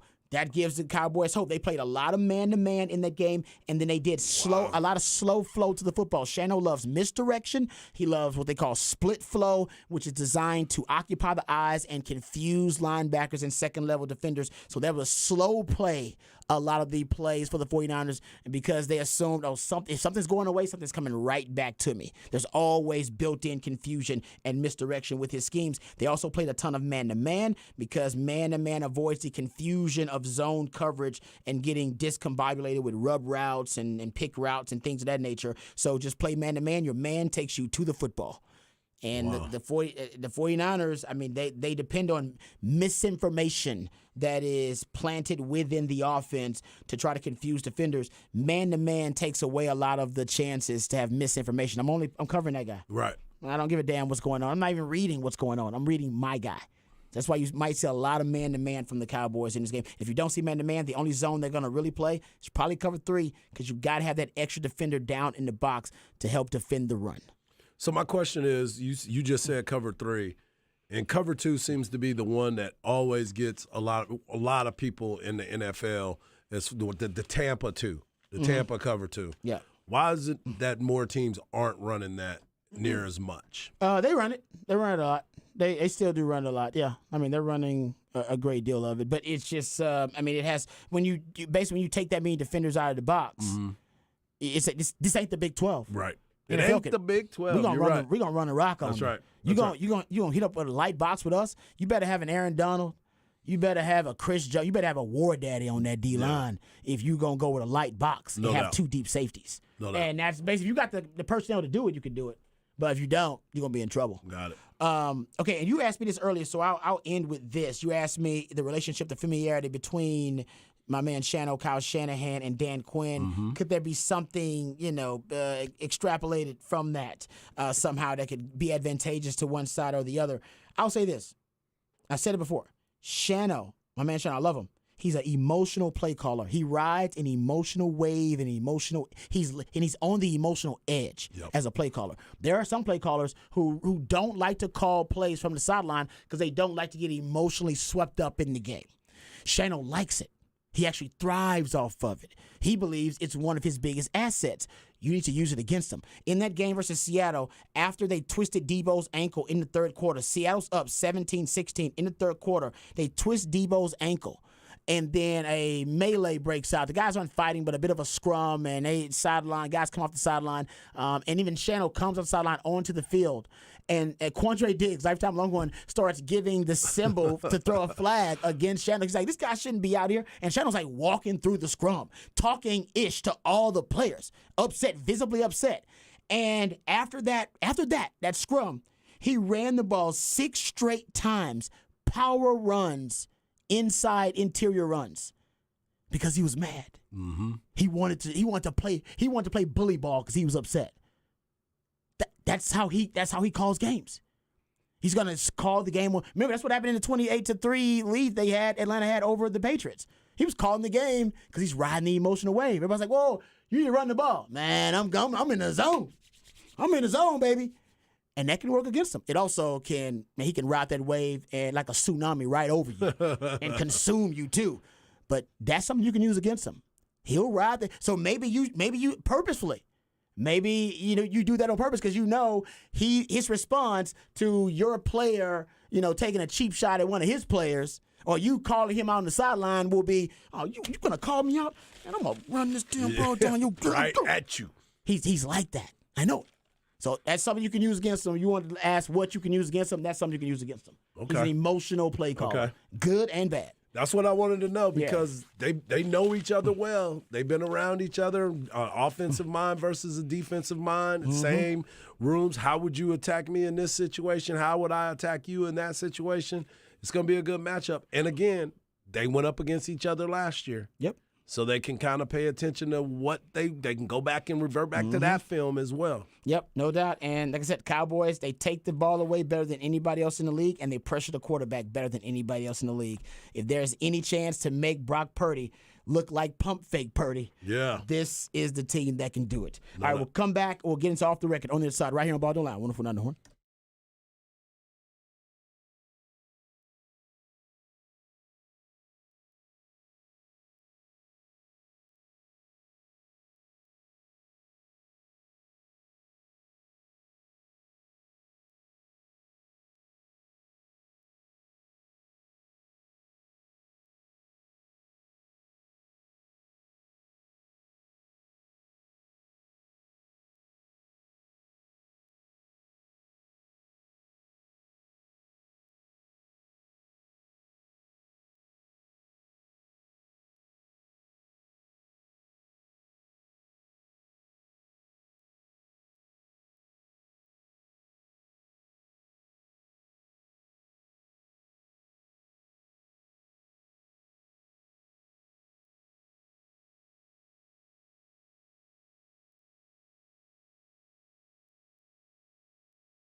Welcome back to Ball Don't Lie right here on 104.9 The Horn. 512 Friday edition of Ball Don't Lie.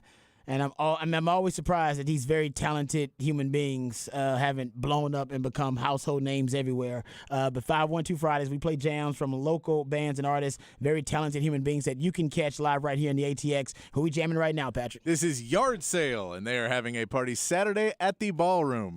I would say that Yard sale. Make it. I do like the name. Making it big in music. I've said this before. It's got to be the toughest thing. It's got to be the toughest industry to try to make it big in. It's really hard. But then this is the other great part about Austin and why you promote the local music scene is you can say it and you're like, man, there's like 4 times. You're like, they're all playing this weekend. That's why. Like, that's you so can't good. go see all of these bands. Yeah. Like that's how many bands that are good in this town that are playing each weekend. Yeah. There's always something good to go check out. Yeah, and go see them before they make it big. But I'm always shocked that these talented folks that they don't make it big. Like they are really talented. You can Right. be. It just shows you can be really talented in music. I mean, extremely talented, and not get a sniff. Oh yeah. Like it's just one of those industries. Yeah. It really and not get a sniff. Usually, talent will take you pretty far. I would say in music, not necessarily. No. Well, no, because you gotta have Not so much. You gotta. I mean, like not so much. you got talent. You gotta have know-how. But you gotta be like a businessman. You gotta do everything yourself. It's tough, man. Like there used to at least be like record labels that would come and try and find people, but that's kind of dead now. yeah, now you got to go on TikTok and get yourself. So you got to get seen, Yeah. and then you make it all, and then someone comes in and go, "Well, you want to make it?" And you go, "Yeah." They go, "Give us half." And you're like, "What half?" Yeah. And they're like, "All right, 3/4. You give us 3/4." You're like, "No." 3/4. No, you're right. You got to be a great self promoter. Yeah. Like, I mean, it's just a tough. Being in this town, you end up, meeting so many of these talented folks, and you go, man, and they end up giving up on it, or they're playing for 30 years, and you go, man, this guy's so talented. I just don't know why more of the world doesn't know about this person's talent. Anyway, getting back to these talented people, Snoop Dogg made it big. Pete Davidson also made it big, but I'm not sure how talented Pete Davidson is. Do you think Pete Davidson is funny? Yeah. No, he's talented. I mean, I think there's. There's levels of talent. Well, no. So there is. He's great. definitely. I knew he's where not, you was going with. He's not everyone's cup of tea. Yeah, that's a But good. you got to I understand. remember, he is a young man, so he aims for an audience that we're on the very edge of getting most of his jokes because we're like, man, yeah, I don't want to. If like you hand me out with the funniest 21-year-old, I'm gonna be like, yeah, he's not that funny because we have no similar life experiences. We have nothing in common. That could be true. It's a dude who just grew up so extremely different than most of us that when he was like 25, in his early 20s, they're like, hey, do you want to be on SNL? Yeah, but I don't get that either. I don't get how he ended up on this. And I don't. There's a very Kim Kardashian-esque sort of feel to Pete Davidson. It's ironic that you said that. I know what I'm saying, like that. I Kim don't Kardashian. I don't get the obsession really, but I don't get the I'm happy for obsession. him, I but think don't he's get the funny because obsession. I've seen stuff he's done that I think is funny. but I agree. he's- I would not be obsessed with anything. Yeah, but the NFL thinks he's funny because Yeah. he and Snoop Dogg are going to be the captains for the Pro Bowl. For the I- NFC and AFC team. I don't think they think it's funny. I think one of their daughters thinks he's funny, and they're like, we need someone young. We need people that young people are for. Snoop Dogg? Well, but people like Snoop Dogg, and I think Snoop Dogg. Snoop Dogg got gray braids.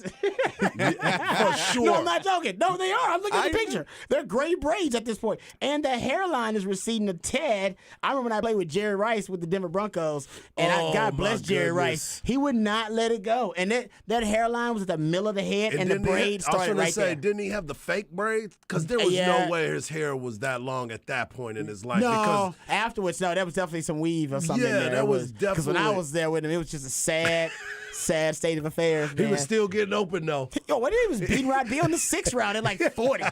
No, the one, hey, you want to see a sad one now? Go see Derek White. You play for the Celtics, and he wears that headband real Trust high, me, like dog. high, and you're like, I don't know, but he's got long hair, but it's when there's no headband. Oh no, Yeah. something's going on there. But yeah, those guys are going to be the captains for the Pro Bowl. And yeah, you know what? I agree that they want to reach a younger demographic. I said this when they announced all the games. Right, they're playing dodgeball and kick-tac-toe and all that stuff. This is candy cigarettes. They are trying to get to a younger group and a younger demo. All the kids are going to watch their favorite NFL players play all the same games they play on their field days, so they're going to love it. And then Patrick's right. They're trying to get another little age group here with the Pete Davidson thing, Yeah. which, you're right. That's a different demo for me. And ladies love him. God bless. The ladies love The this man. ladies. So it don't matter what the hell I love think him. about this dude. The ladies Yeah. love them some Pete Oh, Davidson. you know what's gonna be really fun is just go on Twitter and see what everyone who's got sunglasses in their profile pic, those dudes who take them in the car with sunglasses on, yeah. all them just so mad. You're like, just change the channel. You're Yeah. right. That guy. Those Turn people turn the sound off. Put on some music. You don't got it. You don't got to listen to the TV.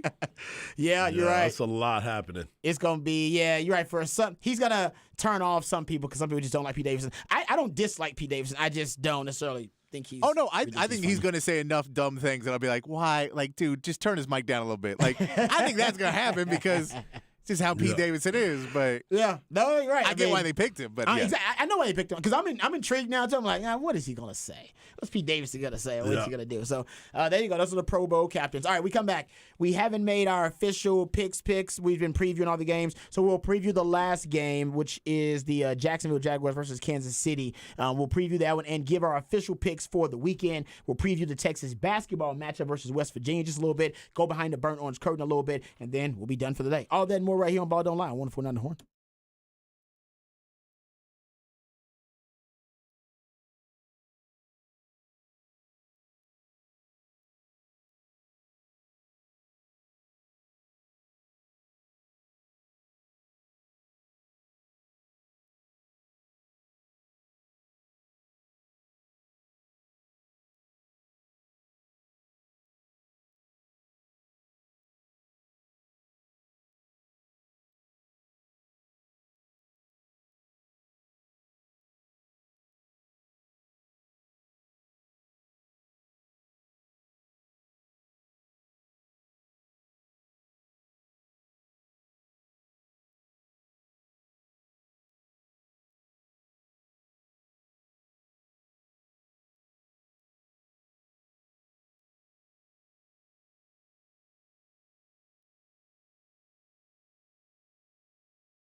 All right, welcome back to Ball Don't Lie right here on 104.9 The Horn. It is a 512 Friday edition of Ball Don't Lie, which means we play jams from very talented human beings that you get to catch live right here in the ATX, and Patrick lets you know how you can do it. Who we jamming right now, Patrick? This is A Giant Dog, and they are playing tonight at Chess Club. A giant dog.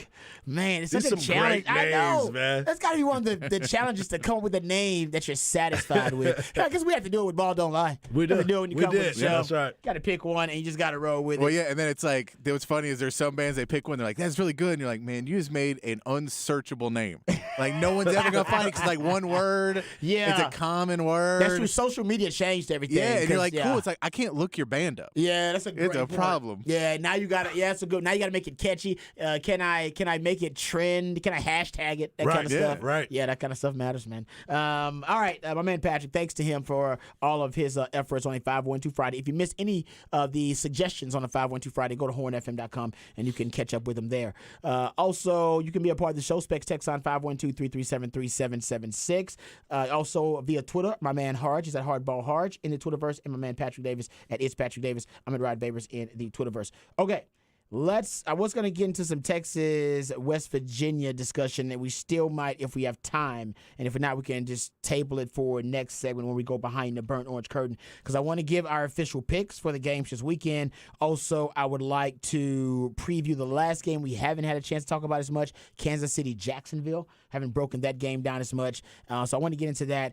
And there's an NFL story that you, Harge, hit me to, and I'm a Texans fan, so I want to talk about it too, that DeMeco Ryans did have his interview with the Texans today, and you said there's a report that interview may have gone really well. Yeah, Aaron Wilson is reporting that he seems to be the leader in the clubhouse when it comes to the candidacy for the Texans head coach. And you know, everybody was talking about basically what you said yesterday when you were talking about Shano and what he thought about him and the first questions and the other people that coached with him, like who will be that type of guy? Chip Kelly saying that I think he'll be a great coach. He might even be president. You never know. And everybody keeps coming up with the same thing. He's a great teacher and he's special.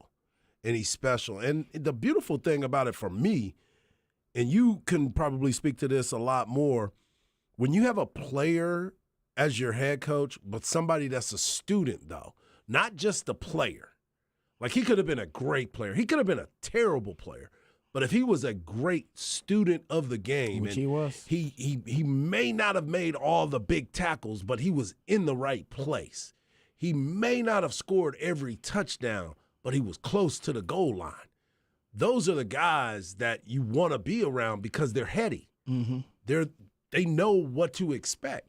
And that's him as a defensive coordinator and what he brings to the table. It looks like everybody that has ever spoken to him, been around him, or played with him have the same answers. This guy gets it, and he understands it.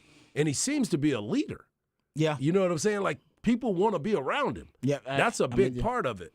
I agree with everything you said. I like the fact that, first of all, I think Kyle Shanahan's coaching tree, although it's a very small sample size, he's done a really good job of hiring good coaches and coordinators around him in his short time of being a coordinator and being a head coach. Going back to his time with the Texans, the reason that you have Matt LaFleur there and, Mike McDaniel, young Mike McDaniel there, who ends up following Kyle to Washington when he was there and following him to San Fran, of course, is because they were initially there to work with Kyle on that staff offensively because he was the offensive, or once he became the offensive coordinator there.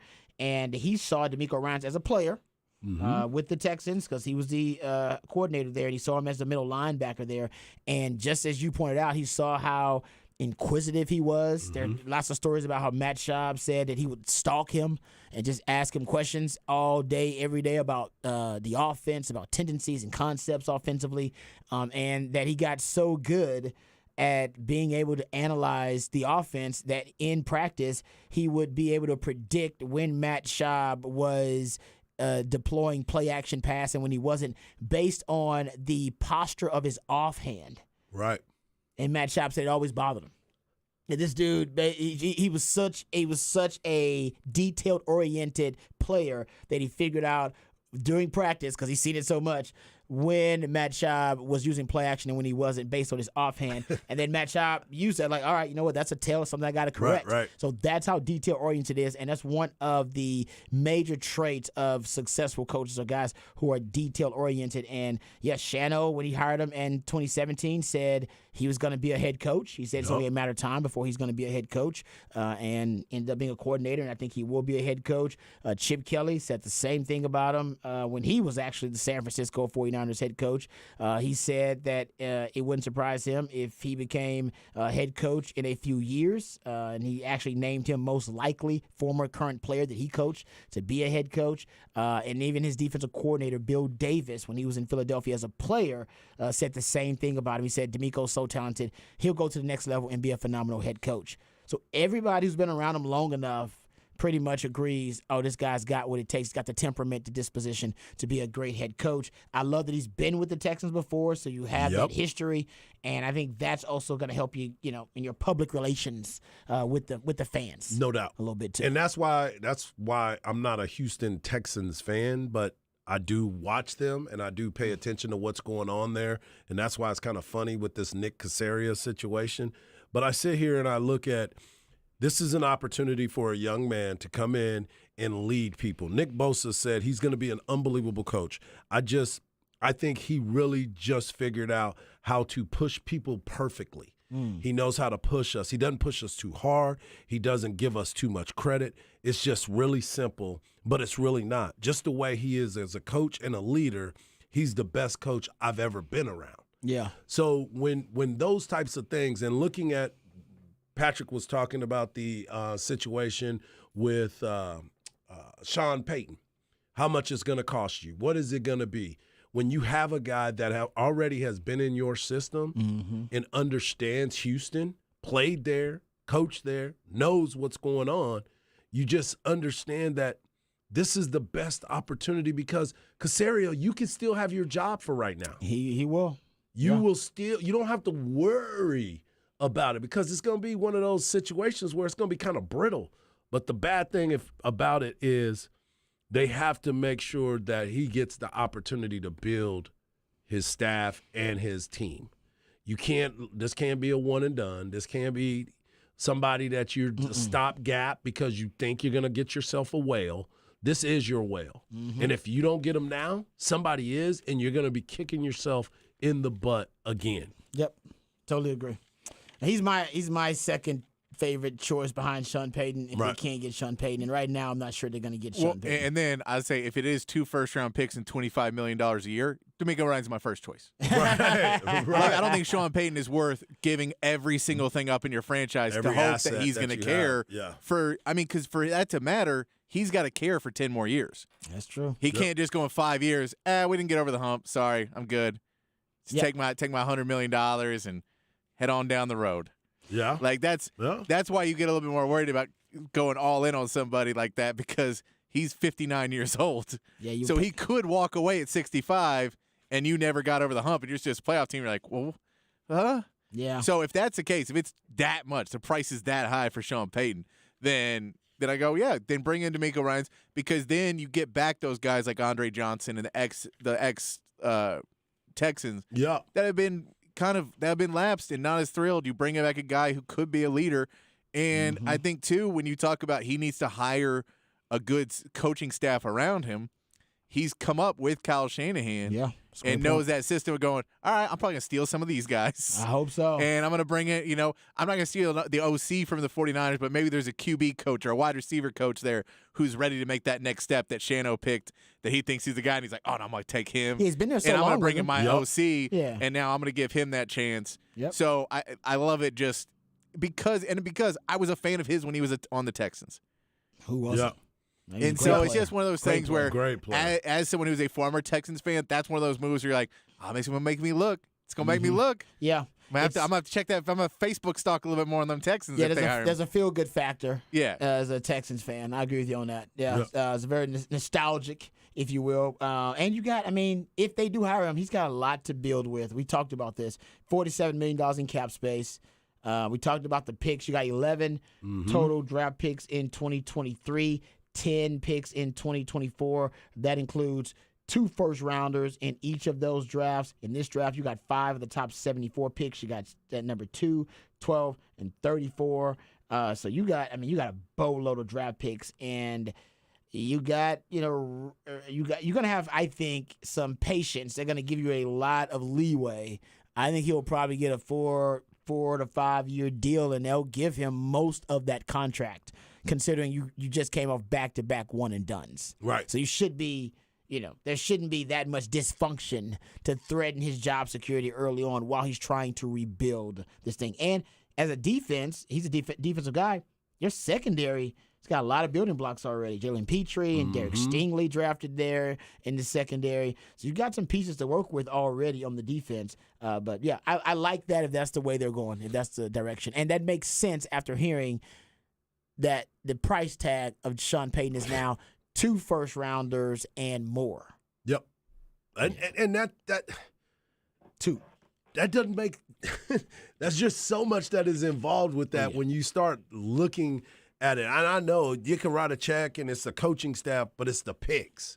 It's the picks that I keep looking at. How are you going to build your organization if you're giving away the picks that can help you build your organization? Yeah. Makes 0 sense. And I think people will definitely follow him. I mean, he will bring in and put together a good staff because of everything that you just talked about, how people feel about him. He's respected. They all want to come and coach with him because they want to see him do well. Yeah, Patrick's right, though. Who that offense, if they do hire him, his offensive coordinator. Cliff Kingsbury. No, I'm just kidding. Cliff ain't coming. No, Cliff don't He want ain't coming, but you know what? I'm not gonna disregard that. You know what I mean? It could be Cliff Kingsbury, it could be Eric Bieniemy, but that's gonna be the most important hire he makes. No doubt. Oh, for sure. Whoever his OC is. For sure. Most important hire. Because that offense is a disaster. Talk about. You can bring in like a Frank Reich, too, somebody like that. I like that. Like it's a more experienced guy, give you more leadership. Like there's guys out there that have been let go that proven names. Yes. That are proven commodities for you. Yeah. Totally agree. All right, Jacksonville versus Kansas City. Quick preview before we make our official picks for all of these divisional round games. I found a hard time trying to figure out ways Jacksonville can pull off this upset. Kansas City, man, they are easily the most impressive offense in the NFL. We look at the totality of the entire season. Patrick Mahomes is probably going to win another MVP. He looks like he's on his way to winning another MVP. The only hope Jacksonville has, the only hope they have, is that they end up putting a ton of pressure on Patrick Mahomes. And then Patrick Mahomes just has a meltdown of a game, which, by the way, we saw it happen with the Bengals. We have seen it That happen. second half against the Bengals, he had a meltdown. They applied so much pressure on him. He was just having like temper tantrums. Like we never seen a Patrick Mahomes like that even in college. So it can't happen. But his passer rating drops 61 points when he has to play under pressure as opposed to when he's playing without pressure. So that's the Patrick Mahomes that you want to see, not the 119 passer rating for Patrick Mahomes. You want to see the guy that drops off a cliff when he faces pressure. That's what they're hoping. But let me ask you this. Do you think that defense for Kansas City is up to snuff with Jacksonville's offense? You know, we talk a lot about Patrick Mahomes, his offensive weapons, who he has, what he's been able to do, but we don't ever say anything about their defense. Do you think that their defense can hang out with Jacksonville? I know that they played them and played well earlier in the year, and they've done different things, but I think that this Jacksonville team is a different team than what they were before. I think we talk about the relationship between Quinn and Shanahan. Well, the relationship with Peterson and Reed is also out there as well. So how do you feel? I mean, do you think that they will be able to move? They're going to move the ball. That's just who they are. I think Peterson is a smart mind. I think he can move some people around. Yeah. I think they're going to make this a lot closer because the line is 8.5. It's a big one. That's a huge number. In divisional round. And for the record, they're not very good with the with the spread. Kansas City's not. Yeah, they haven't covered the spread very. But they well. are undefeated when they have a week to prepare. Andy Reid's really Andy good. Reid is really, really good. So I think Kansas City wins the game, but I also believe Jacksonville can keep it within a number because they were on the brink of elimination last week, and they fought through. And I think they understand we have to be off to a fast start because that team over there is not going to let us back into the game. Yeah, you don't want to get down to Kansas City by No, double digits. Not at all. Because they'll finish you. Yeah. Mortal Kombat style. I was just about to say. Finish him. So, Finish him. I'm a Houston Texans fan, so I remember being up on them 24 points. Oh, my goodness. And then down to them by, I think they were down double digits before half. It was Yeah, that not, quick. not enough time to even celebrate. Right? Yeah. You had half a beer of celebration. Oh, we're losing? All right, not surprising. Oh, man. I predicted the Texans would win that game, too, and I felt like a genius. But you For were like- right on. You were for like right on. 20 minutes, and Yeah. then I felt like an idiot for the rest of the time. Hey, Harge, that was one of those ones superstition-wise. You're like, I got to, like, take a shower or something. Something went wrong. Oh, man. With And all y'all probably types was of sitting wrong. up there trying to tough it out. No, I don't believe in superstitions. I'm not going to change anything. I don't know if anything could have changed the fate of the Texans on that day, man. All right, so this is the first game we'll pick. Then I'm picking Kansas City. Yeah, with I'm you. picking Kansas City, Yep. too. Yeah, Kansas City. That seemed pretty easy. All right, let's go to the other AFC matchup. How about the Bills and the Bengals? I know. I'm a telling Joe Burrow fan. I Yeah. believe that they cover the number. It's 5.5. I believe that they cover that, but I'm going to have to go with Buffalo going Buffalo. because it's a home game. Yeah. I know that the Bengals are mad because they're having to play this game on the road when they feel like they could have had home field advantage and they don't think it's fair. They think this game should have been the neutral site game. I don't disagree with them, but I'm going to have to roll with Buffalo in this one. Yeah, I can't. Buffalo, they're just too self-destructive. And mostly Josh Allen. I mean, he's got, you talking about 22 turnovers so far this year? Had 3 in that last game versus the Dolphins. I'm going to take Joe Burrow and the Bengals. I'm worried about the O-line, but I was worried about the O-line all last year. Yep. And it ended up Took him going all to the the way to Super Super Bowl. Bowl. Joe Burrow knows how to perform under pressure, literally under pressure. I'll take Joe Burrow and the Bengals. Yeah, I got the Bengals. I like, you mentioned it earlier, Anarumo, the defensive coordinator for the Bengals, shows some cool stuff. You know he's going to be coming after Josh Allen, trying to get him, trying to bait him into those long throws with the safety hidden, all those types of things he's going to be doing. So I got the Bengals as well. I like that point about the DC, too, for Cincinnati. All right, jumping to the NFC side of things. Let's go with the Giants and the Eagles first.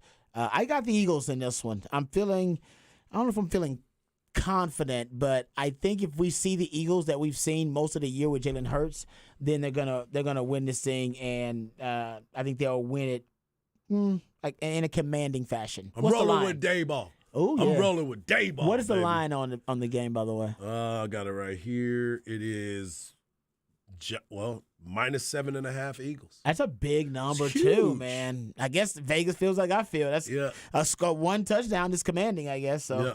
but I don't know if I feel that good actually. I would take the Giants to keep it within that number, Yeah. but I'll take the Eagles to win. Yeah. I'm rolling with the Giants. Come on, Dayball. Come on, Daniel Jones. And of course, come on, Saquon Barkley. Saquon, yeah, healthy Saquon. Because if the Cowboys win, they get the home game.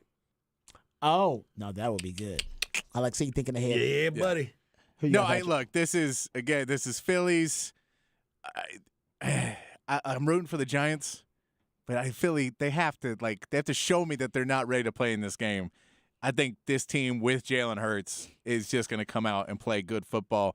Giants are going to fight, but Philly's just too good. They're too good. They're rested, and I'm with you. I think this is the moment they've been waiting for. I think they've been a little bored actually. Yeah, and I think they're kind of coasting. if you saw last year, they played in the wild card game. If they didn't have any experience, No, then I would be a lot more worried about this. You got that experience of getting one and done last year by Tom Brady. You forget about that. But the fact Yeah. they were there and they got one and done already makes you think, hey, man, maybe we have a little bit more presence to be ready for this game as opposed to, nah, man, we're going to come in there and win that. I think now they may know better to deal with that. I'm glad you brought that up because people forget that Philly made the playoffs last year. They did. Wild People card forget about it. All right, let's go to the other NFC matchup. Been talking about it all week long. them Dallas Cowboys versus the 49ers. I'll go first. Yeah, go ahead. I have the 49ers winning the game. I think the Cowboys are going to keep it close. I think it'll give 49ers fans heart attacks. That includes my wife and my mother-in-law. But it includes Shadow. That I think they're going to give them everything they can handle. But I do think the 49ers are a better team. I think they had a better coach.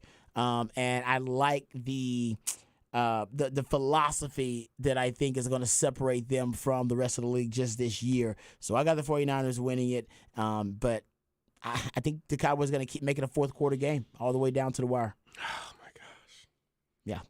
There you go. This is hard for you. Patrick, boy. you can Go go. ahead, Patrick. I can see. Go ahead, I can see my Patrick. man heart is hurting. No, over he here. does, and I want to pick the Cowboys. I'll be rooting for the Cowboys. How good this team's looked since they got Christian McCaffrey. They just look so good. We're hoping for that rookie moment, but I mean, I can't pick against them. It's against my better judgment to pick against them. But that's all, and it's because I've watched too much Cowboys, and I hang around with too many Cowboys who no one has seemed remotely confident for the last 8 weeks of the season. That is true. Including the dude that's sitting in here with y'all right now. Not even Cowboys fans. But here it is, Give us man. it, man. Dak Prescott exercised the demons last week. Yeah. The Cowboys have been talking about a revenge tour as soon as they announced that they were in the playoffs and it came down that they were playing Tampa. Check that off the list. These teams have played each other 9 times in the playoffs. 9 times. This time, the Cowboys handle business. The clock's not going to run out where they can't get to the line of scrimmage. They're going to do the things. Brett Maher is going to come through with the kicks this weekend. They're going to need every single point that they can get this weekend. Cowboys win.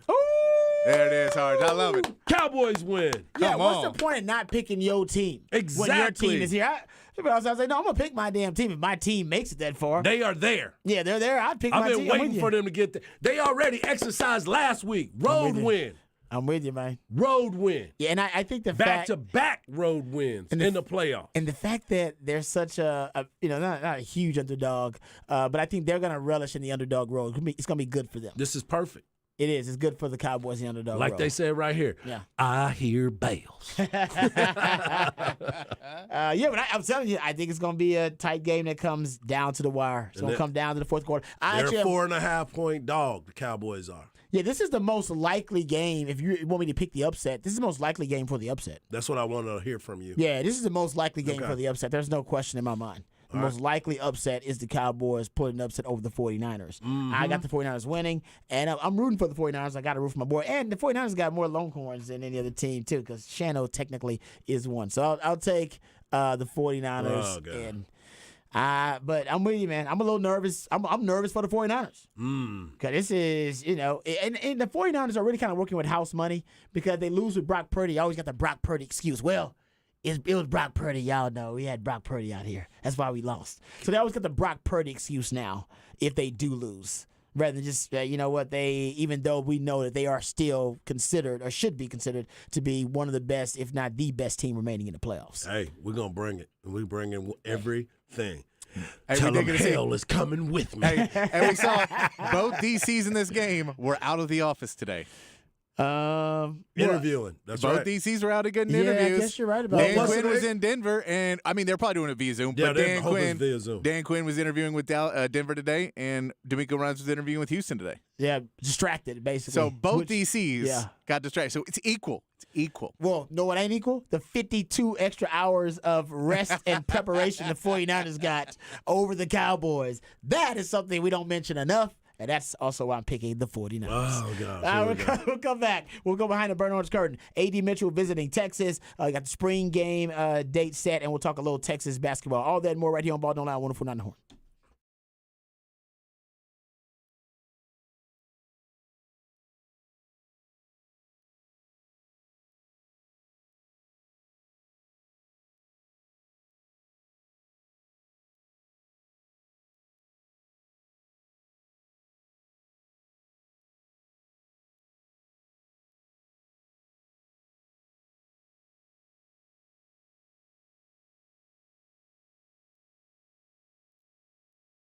Mike Harge here for Quick Roofing. The story of Quick Roofing is pretty inspiring. Jeff Quick started Quick Roofing with just one roof in 1984, and now 39 years later, he's had over 200,000 projects. You can't stay in business that long if you're not taking care of your customers, and you also have to have a great reputation of customer service. Here are some of the reasons why you should choose Quick Roofing today. You get a free, no obligation inspection. You get 7-year workmanship warranty. Quick Roofing is fully insured and has all state and local licenses. Quick Roofing doesn't even require any money up front until 100% completion and, of course, 100% satisfaction. Quick Roofing also requires that a project manager is on every job site, ensuring that the customer gets everything that they were promised. So what are you waiting for? Why don't you do yourself a favor today and reach out and get that free inspection? Go to quickroofing.com. That's quickroofing.com.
Welcome back to Ball Don't Lie right here on 104.9 The Horn. It is a 512 Friday. We play jams from local bands and artists that you can catch live right here in the ATX. Who we jamming right now, Patrick?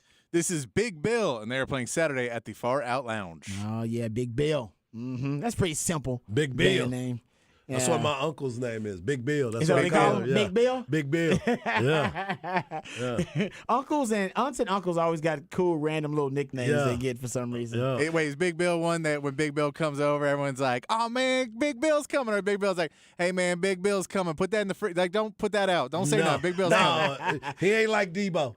He ain't taking anything Is from Big nobody. Bill actually big? Because sometimes those are Ironic? ironic nicknames where they're small, but they call them big. Well, they don't call him Or small. they call him Lil. They And don't it call ain't him Lil. Small Bill. What I'm saying, Or Lil Bill, like Lil. Sometimes Lil ain't Lil ain't at all. Lil. You know what I mean? Yeah. Like Yeah. he's big. And you call Like if him someone Lil. called me, like they were like, "Hey, Stretch," or "Hey, Skate," you'd be like, "Yeah, no." Yeah, It's ironic. yeah, What? no. Yeah, no. No, it's ironic. Yes, I'm saying. Yeah. Sometimes, No, yeah. no. All right, there you go. 512 Friday. Thanks to my man Patrick. We appreciate all of his efforts. Hopefully, we can appreciate the efforts of the recruiting crew on the 40 acres, because if they did the damn thing, it is possible A.D. Mitchell, the transfer who was formerly with the Georgia Bulldogs this past football season, will be a Longhorn. He's from the state of Texas. He's a Houston native, but ended up moving to Tennessee during his high school career. Still ended up becoming one of the highest rated receivers in the country. Was offered by Texas. Ended up taking a scholarship to Georgia, and has played there the last 2 years. Ended up with 38 career receptions, I should say, and about 560 yards. Did have 2 touchdowns in 1 touchdown, I should say, in each of the playoff games for Georgia, and had 7 receiving touchdowns total. Had starts at Georgia as a true freshman. So if you can start at Georgia as a true freshman in any regard, then yeah, you got some chops. All right, no doubt about it. So Harge, you're confident though. You Oh, yeah. believe that he's not going to leave the 40. I do not believe he's leaving the 40. Wow. I think we will find out something here over the weekend. You know that they do have junior days, so he's going to be part of that whole recruiting weekend probably. So I think by the time we'll probably hear some murmurs happening by the end of the weekend for sure. And he'll be in class probably by Monday. Ooh, man, in class, man. Yeah, they probably working on that. They're probably already working on that. No, man, I think a lot of Longhorn fans are hoping that you're right about that. That'd be great if that was the case, because they need some help at wide receiver. They need some reinforcements there at wide receiver, and more insurance policies, I would say. Because remember last year, they brought in Isaiah Hall, brought in Isaiah Nayor, brought in Tariq Milton, and people were really excited about the depth at wide receiver, and you really didn't, not because of anything that's the coach's fault or the program's fault. You didn't really get contributions from any of those guys. Isaiah Hall ended up being kind of a knucklehead, so even the team was trying to get him off the team because it was bad for the culture. Isaiah Nayor got hurt, so he didn't really get to contribute. And then Tariq Milton, he made some big plays, but still never really consistently enough so he could become or even compete for that number 3 wide receiver spot. So I think they need him desperately, and maybe that's the pitch. He's 6'3", 190. I would love for him to be the deep threat in that offense so that Xavier Worthy isn't typecast as that guy, because he regressed having to be the featured wide receiver and also be the deep threat in the offense, fulfilling 2 roles. Yeah, it seemed like it was a little bit too much for him. Yeah. It seemed like it. I agree with that. Kind of distanced themselves, and then all of a sudden things started changing from his work. I'm not going to say work ethic, because from the bottom to the beginning, everybody was talking about his work, that the work ethic was good. He was out there. He was the first one there, but just wasn't closing out those deals, and that's the biggest thing for him. So he needs a little bit of help. All right, the other story going behind the Burners curtain is a strange one. CDC Oh my goodness! announced the spring game date whilst replying to a Longhorn fan who was trying to inquire about the day of the spring game because they were traveling with their family from Michigan. And they were trying to make plans, which, hey, man, you're middle class. You got to make plans. That save you some money. Yep. The inflation time, you're trying to do stuff at the last minute, costs you a lot of bread. So he's trying to, be a responsible family man and plan ahead of time. So he was just asking CDC via social media. Hey CDC, hey man, what's up, man? You think you can hook me up with the date of the spring game? CDC obliged him and said April 15th, my man. And the crazy part about it, and I pointed this out earlier, CDC didn't even know who this person was. This person could have been a bot or anything.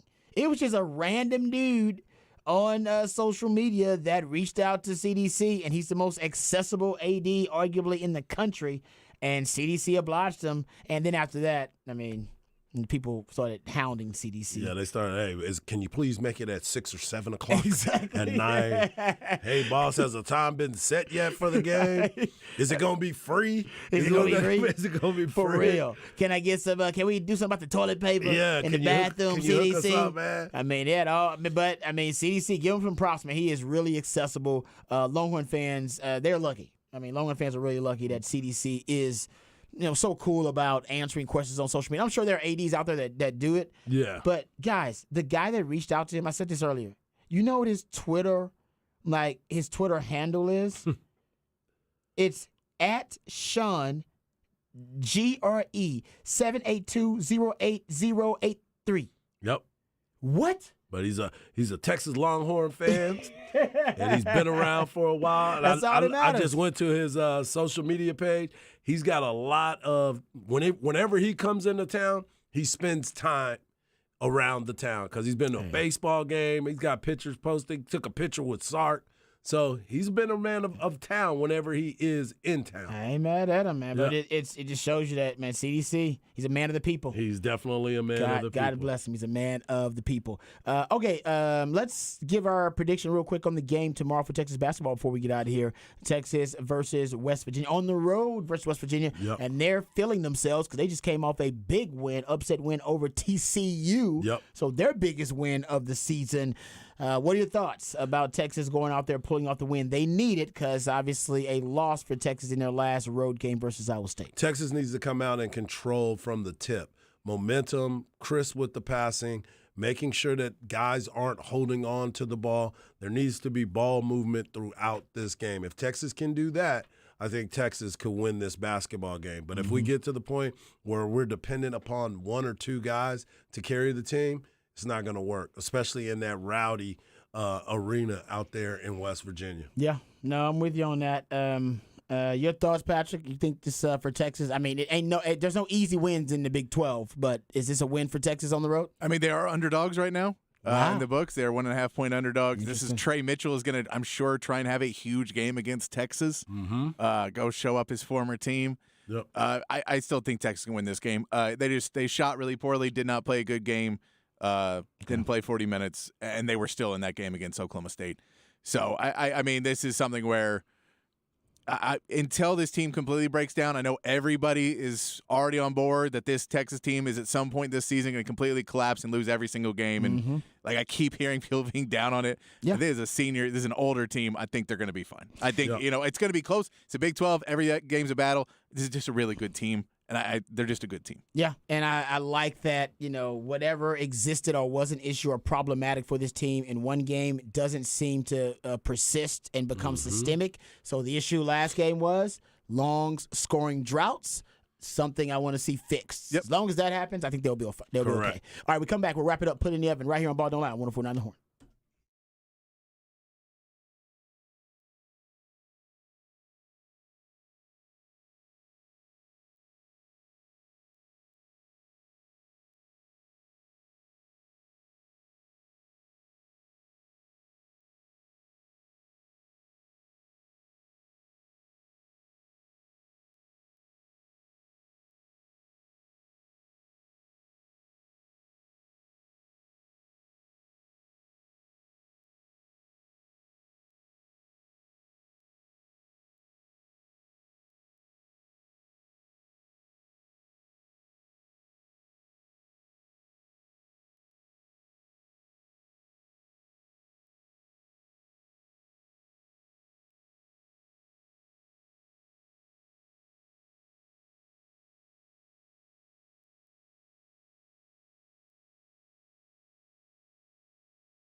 Welcome back to Ball Don't Lie right here on 104.9 The Horn. Time to wrap it up and put it in the oven. Before we do, we'll let you know what's on tap. If you missed any part of any of the shows, please go to hornfm.com. You can catch up with them on the podcast page there.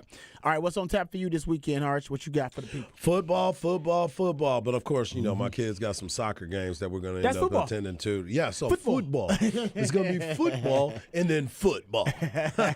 Damn right, I can't wait. I'm excited. Me too. What's going to be your meal choices for the games? This is always a concern with me because you know what I mean. You got Beverages. You got great football every weekend. Though you got to eat something good every weekend. Beverages. For the beverages, yeah, I Yeah, know. that's what I know what definitely you gonna be drinking. in there. I I'm know what gonna I'm be all drinking turned too. up. Yeah, There no it doubt. A is. little hot cat tequila for me, a little Bud Light. Love that. Turned up. What's on tap for you, Patrick? First, shout out to my brother Anthony White, my co-host on Instant Series. It is his birthday this Happy weekend. birthday. Today, Happy so we'll be birthday. celebrating that tomorrow, Nice. watching football and then some UFC. So I'll be Beautiful. hanging That's out with right, them, and UFC then this weekend, I'm guessing too. Sunday I'm going to be watching in bed trying to recover. That's normally how that goes. Yeah. So how old is he turning? 39. Oh, that- yeah. Okay, yeah, right before the 40. Last, right before the last big party. Last birthday in the 30s. Yeah, you gotta. Yeah. He's gotta the do one. that He's right. where buddy. He's like he hits at the beginning of the year, and then I hit it in May. So I get to make fun of him for like 4 months that he's too old. Yeah. Yeah. Nice. Well, you guys have fun. I'll be watching football too, man. Just tons of football over the weekend. Really know that's excited. real. Excited for you Cowboys fans. I really am. I'm excited for y'all. He's a hell of a challenge, and I think the Cowboys are up to the challenge. Man, you about to walk into your house and your wifey and mother-in-law gonna be looking at you Oh, like, man, what yeah. you doing giving the Cowboys some love? Oh yeah, I'm giving him love. I'm giving love because I told my boy Boski. So I was talking to him. I said, listen, I talk to mostly my listeners are Cowboys Yeah, fans. they are. So they're Yeah, family. they are. Yeah, they so are. I ain't gonna go on there and start talking trash to There the you family go. like that. No. I picked the 49ers, but I respect my listeners I too like much for that. that. So I like that. Hey, do you think we're going to see Ghostface Killer? Ghostface Killer. We're gonna have to see Ghostface Killer. Yeah, I like that. Without the hard ER. That's right. I wanna thank Make my sure man, that. Yeah, make sure I thank my man Patrick and Horace doing a great job as always. And thank you guys for listening. Remember that Revolution will not be televised. What we talk about right here on Ball Don't Lie. We love you guys. We mean that. Take care of yourselves. But more importantly, take care of each other. Have a great weekend. Peace.